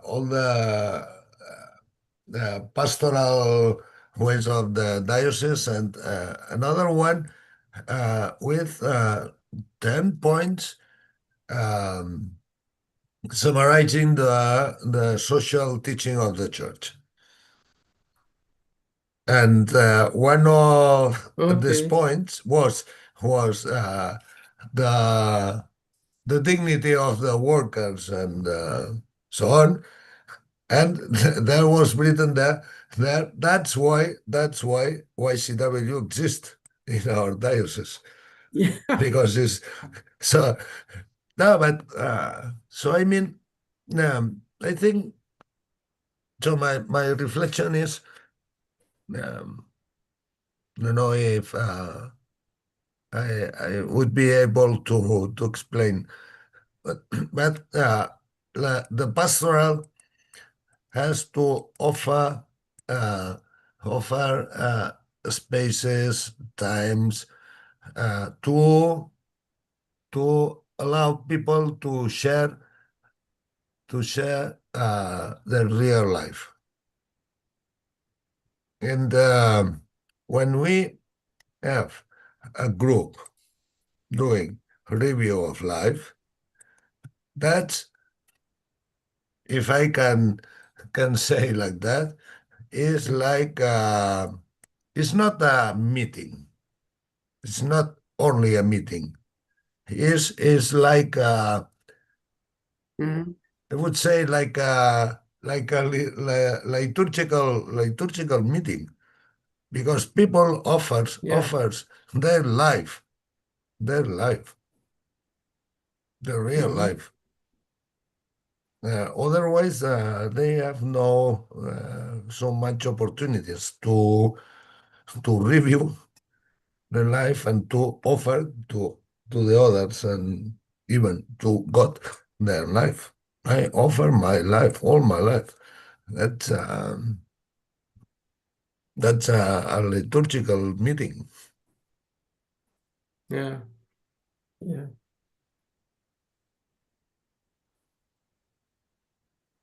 Mainly in Africa, for example, in Ethiopia, we had this difficulty of some young people were not attracted to YCW because it's not a kind of a group of a singing group, like a choir group, spend most of the time singing. Singing attracts. And at the same time, if that's okay, we understand YCW is more at the head level, reflection and looking for the root cause of the problem in order to solve the problem of the time. And so this really tiring work, when you meet. So in fact, we invite the Holy Spirit in our reflection. We believe that the Holy Spirit is working in us. And but sometimes, people look for an easy way. And it is a process, we say in YCW, many things are, if really at the end of the day that we want to change the situation of the life of the young people, the life of the society, and we have to work hard. And but we believers, we are Christians. Without Christ, without the instruction of the Bible, so we will not reach anywhere. And so it's always good to show that our movement is very much rooted in the Word of God, and also it's powerful. The Word of God is very much powerful to convince our mind to take courage and to take action. It helps a lot. It convinces us. And I think this, though we are not a singing community, of course we sing, as you said, liturgical meeting. Of course, when we reflect, it looks like it's a liturgical ceremony that we say. So to see and to judge and to act finally. So I think really it attracted me the way that's been presented. It's very important that we do it this way. All right. Thank you, Bishop Lisano. Your points were quite summarized. That YCW is not the easy way. It's actually the hard way to go, because we look for solutions, root cause analysis, and so many people may not be attracted. But solidly, we are doing the job, and Christ followed the hard way, so we are following him. So I was knocked out by the network. Thanks for the one who filled my presence or the gaps. Father John Ramon started by giving us first and second and third reflection. The first reflection, he talked about review of life, that it is a pastoral style that has several advantages. And he said, go and evangelize. It is a commandment. It was during the Great Commission, which Jesus Christ gave to his disciples. So he said, when we evangelize, we have an apostolic mandate. He also talked about the review of life is not a repetition. No way. That rather we are facing the future. In the second reflection, he said, why is it structured in a single phase? It's structured because it is a pastoral ministry. Putting a review of life into action is fulfilling a pastoral mandate. Now, on the third reflection, he talked about why is it done in a group. Now, because of its pastoral power. So review of life has a pastoral power. From today's reflection, we've got to know that he related it with the Bible verses. And this is to show that everything we do is from the Bible. He explained review of life also as an educational character of YCW. Well, yeah, of course, I'm not Spanish, but this is what I was able to get from his reflection from the interpreters. And so I would like to appreciate Father John Ramon and also pose it as a challenge. The International Secretariat decide to also add review of life because it is the heart of the YCW. It is the soul, you can say it is the spirit. How many national movements still carry out this review of life? As a matter of fact, review of life solves most of our problems, because when you put things in perspective, when you review them, you actually get a direction, if not a total solution. So we are called, as we begin the International Council, we are called with this webinar to go back to our roots. We should start. If we have not been doing it, we should go back. It is our heart. It is what separates us. It's what makes us different from other Catholic-inspired organizations or other Catholic action groups. So thank you so much, Father John Ramon. It is now time for questions. If you have any question on this, because we have just less than 15 minutes to close this section. If you have any question, you can direct your questions to whoever you want. This is time for questions and sharing, of course.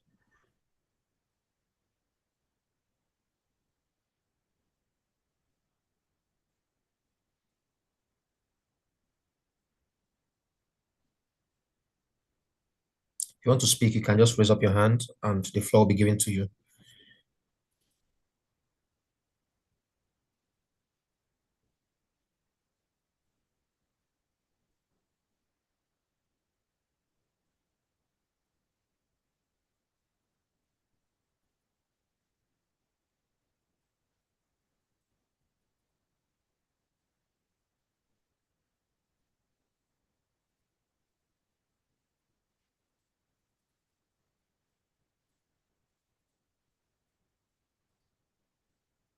questions, sharings, reflections, especially on the review of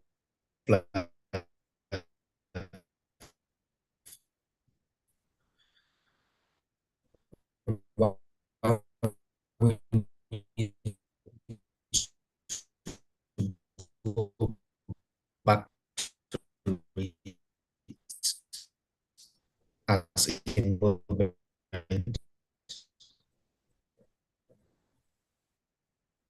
I think we did not heard you well, Charles, but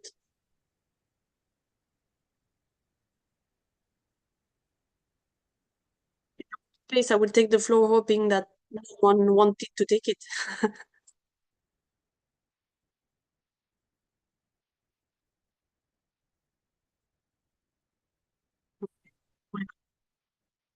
Ben, merci beaucoup, John Ramon, pour le partage sur la révision de vie. C'est pas le premier qu'on a, nous, en tant que membre du secrétariat, puisqu'on avait déjà fait une révision de vie sur la révision de vie, qui avait été très intéressant.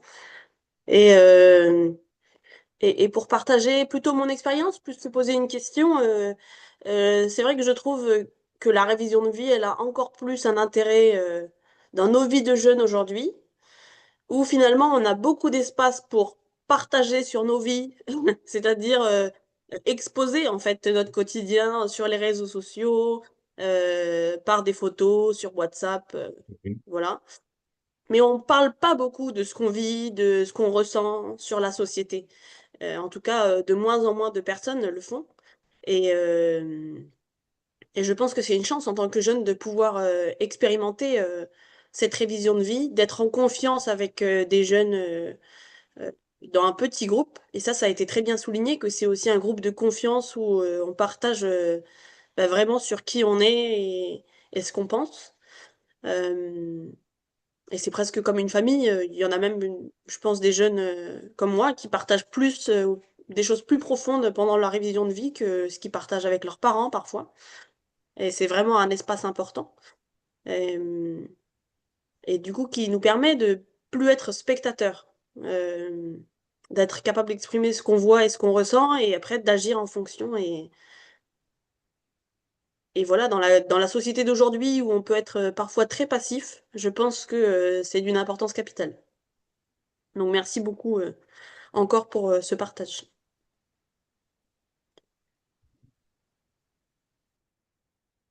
Mais je crois qu'il y a là un peu la question qu'il avait posée avant Bernard à l'évêque, à Harel, le soutien, comment ça se fait, le soutien des évêques et comme ça. Mais je crois que la question, c'est là. Il y avait quelqu'un de l'Éthiopie a dit, la JOC, elle a grandi une autre fois, mais elle n'est pas visible comme avant, ou quelque chose comme ça. Donc, ben, et avant de commencer, on discutait avec Nigeria, few people doing the task of many people.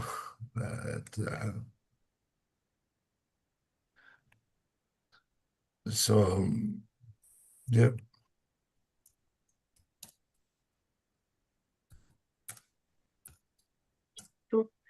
Charles, I think there is Kelvin who wants to take the floor.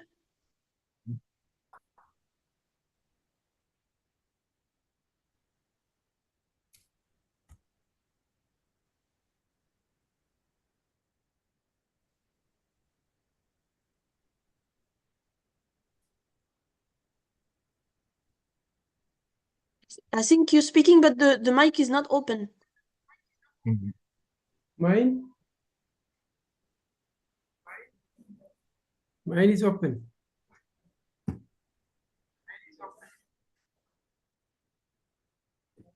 It's not working. I don't know if it's because of the button or... I hear you. Go ahead. Can I say? Sorry, I think there is someone who wants to speak, but the microphone is not working. Okay.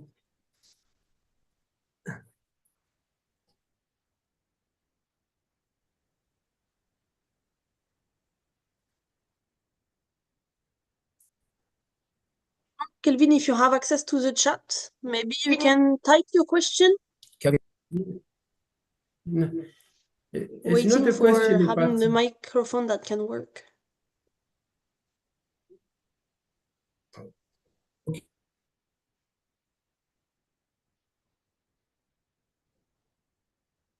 Okay, I think we have him now, Clemens.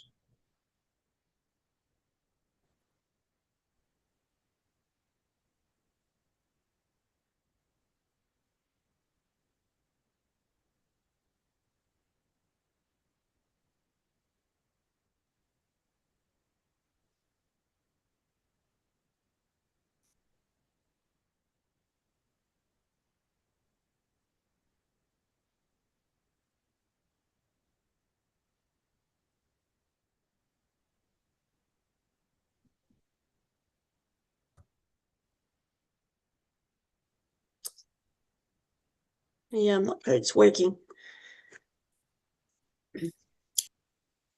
We have other people who wants to raise questions, but maybe Can what you we hear can me? do is, Charles, you distribute the floor to someone, and while Kelvin will maybe try to make the microphone work.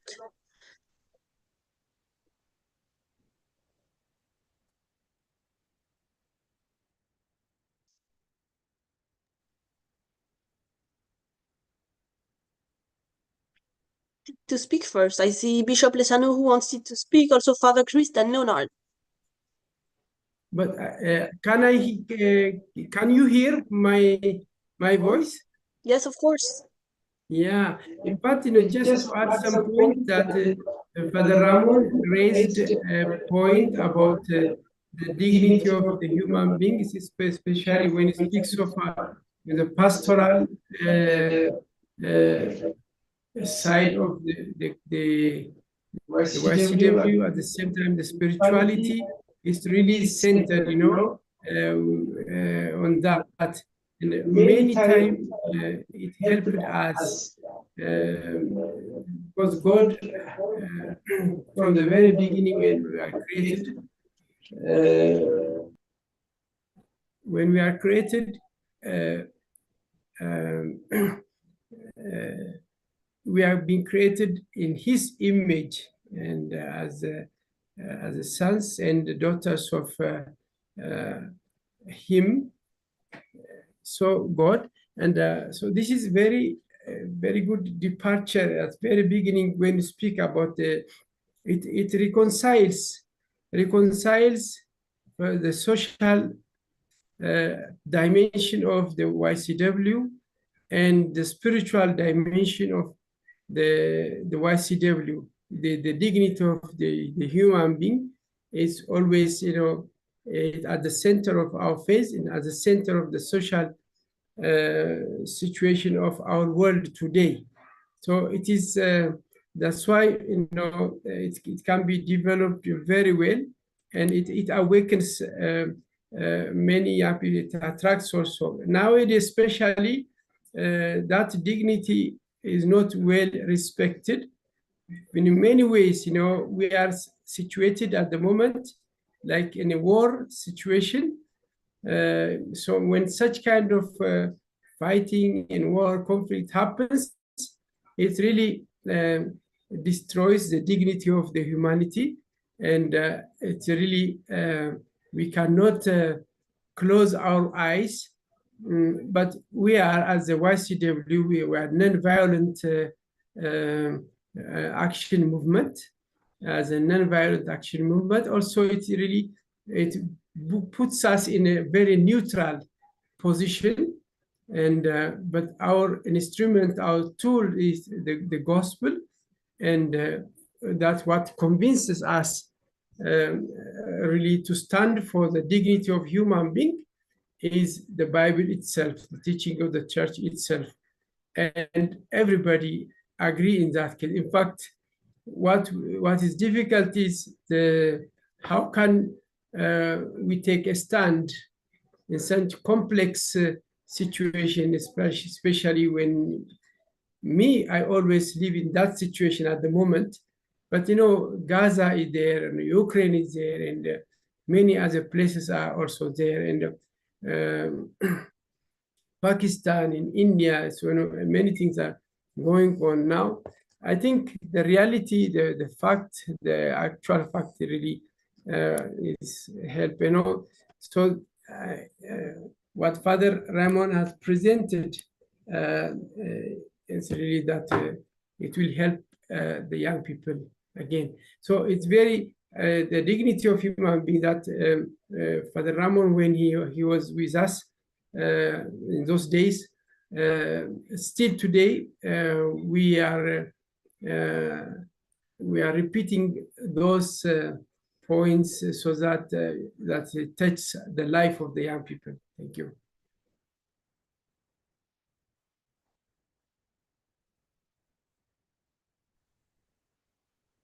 Okay, thank you, Bishop Lisano, for that addition. We've actually come to the end of today's presentations.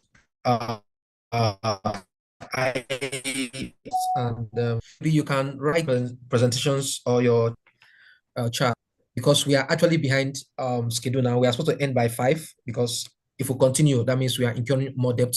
I think there's an announcement from the Secretariat. Clemens, you can take the floor. Any announcement, especially about the centenary? Je vais le faire en français. Je sais que tous ceux qui voulaient prendre la parole n'ont pas pu. Il y avait encore le père Chris et Léonard qui voulaient dire quelque chose. Si vous voulez, vous pouvez écrire dans le chat l'objet de votre intervention, mais on va devoir finir dans les temps. Et pour une raison concrète, c'est parce qu'on a des travailleurs avec nous, nos interprètes, qui doivent finir à l'heure, comme n'importe quel travailleur, et qu'on remercie chaleureusement d'avoir accompagné notre réunion. Qui continueront de nous accompagner pendant la semaine du Conseil, qui commencera donc le lundi 14. Tous les délégués qui sont avec nous aujourd'hui, merci d'avoir été là. On espère vous retrouver dès le lundi 14, pour toute la semaine, jusqu'au 20, qui célébrera notre journée du centenaire. Si vous avez des questions à propos du Conseil ou du centenaire, n'hésitez pas à écrire au secrétariat international sur l'adresse mail que vous connaissez, qui est sijoc.icycw@gmail.com. Donc voilà, vous pouvez nous écrire à l'adresse habituelle ou alors écrire à votre coordinateur régional. Surtout, n'hésitez pas. Et puis, normalement, vous allez voir aussi des communications tomber sur les réseaux sociaux. Donc, n'hésitez pas à suivre Instagram et Facebook et à poser vos questions si vous en avez. On essaiera d'y répondre. Le moyen le plus sûr étant quand même de nous envoyer un mail. Voilà. Je voudrais vous remercier tous d'avoir été présents aujourd'hui, nos intervenants pour avoir pu nous accompagner dans ces réflexions, et puis tous les participants pour avoir libéré du temps dans vos agendas et avoir aussi enrichi ces échanges. Merci beaucoup. Charles, si il faut conclure, je te laisse l'espace. Merci beaucoup.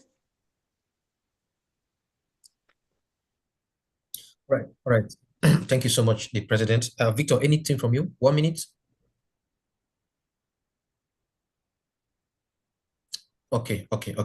So I want to appreciate the speakers. Father Christopher Sechinga, thank you so much.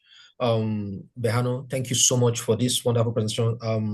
Bishop Alan Harrell in absentia, Bishop Leseno, and Father John Ramon, thanks for making this a reality. And to all the participants, we look forward to seeing your delegates during the International Council. It's a great time to be with each other. Let us come and deliberate the future of this movement. Thanks so much, and God bless us all.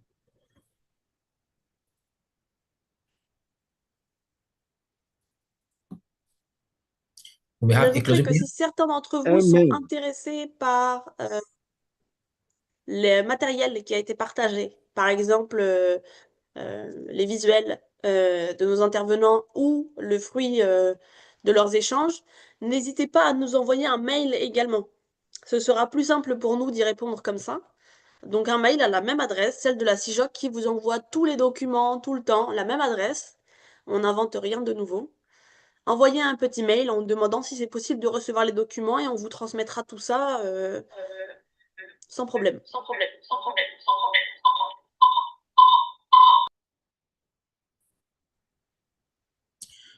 Maybe Bishop Lisano, you can lead us in the closing prayer and bless us. Unmute your mic, Bishop.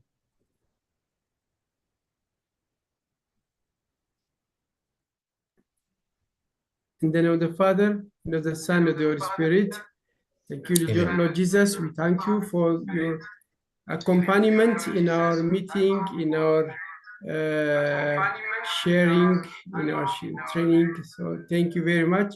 And we ask you also to continue to help us in throughout all this, our council is coming ahead.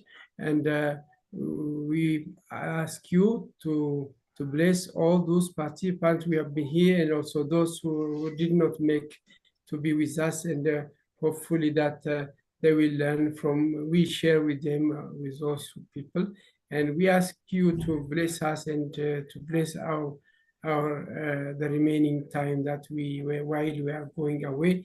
And we ask you this in a prayer that the Lord has taught us to pray. Our Father who art in heaven, hallowed be thy name, thy kingdom come, thy will be done on earth as it is in heaven.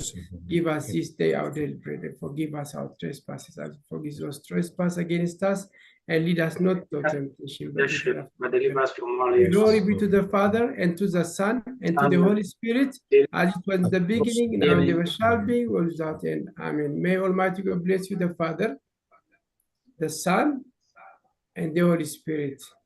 Amen. Thank you, Bishop. Thank you, everyone. God bless us all. Thank you. Thank you too. Bye-bye. Bye-bye. Thank you so much, everyone, and see you, well, Thank you. See you too. almost next week. Yeah. Thank you. Thank you. See you all. Take care. Take care too. See you again. See you again, Clemens. Yes. See you again, Charles. We want to see you in your best shape on the 14th, huh? Yeah. Hi, how everyone. are you? Mapolu. Yes. How are you? I'm good. I'm Mapolu. I'm very nice. I'm happy to see you. Happy to see you too. How is Tanzania? Very nice. And it's very good. Congratulations for participation. I'm speaking live from Kigali. Whoa. Very near from Kigali here. Yes. You're only welcome back in Tanzania. Sorry? You are welcome in Tanzania. Yeah, we are coming. It is August. Yes, August. Remind me the date. It is 19th to 24th. Wow, 19th to 24th. Yes. Let me call it in my diary. Yeah, really. I'm coming with Simon. Wow. We shall swear that Grace is going to be part, and probably Juliet. Wow. You are warmly welcome. 19th, 24th August. Yes, 19th up to 24th August. Okay. We shall be happy to see you. It's a pleasure. Yeah, really. There are gifts prepared for you. Sorry? We have some gifts prepared for you. Thank you. Charles. I'm going to see Bethlehem. Bethlehem, how are you? She's gone? Thank you, everyone. I'm abandoning you. Clemens, Madam President. Yes, see you. How are you? How are you? I'm fine. Leonard, how are you? In Tanzania. Greetings too. Greetings. We are going to have a national conference on August from 19 Ah, to 20. Yes. Rwanda. Utara Diocese. So you are warmly welcome. yes, you know, Thank August is you. my holidays, huh? Yeah, really. Come with the Charles and Victor and Father.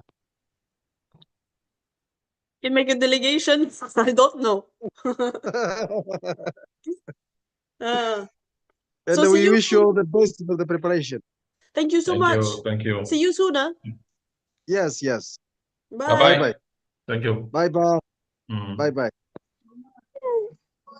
Masu. How are you, Masu?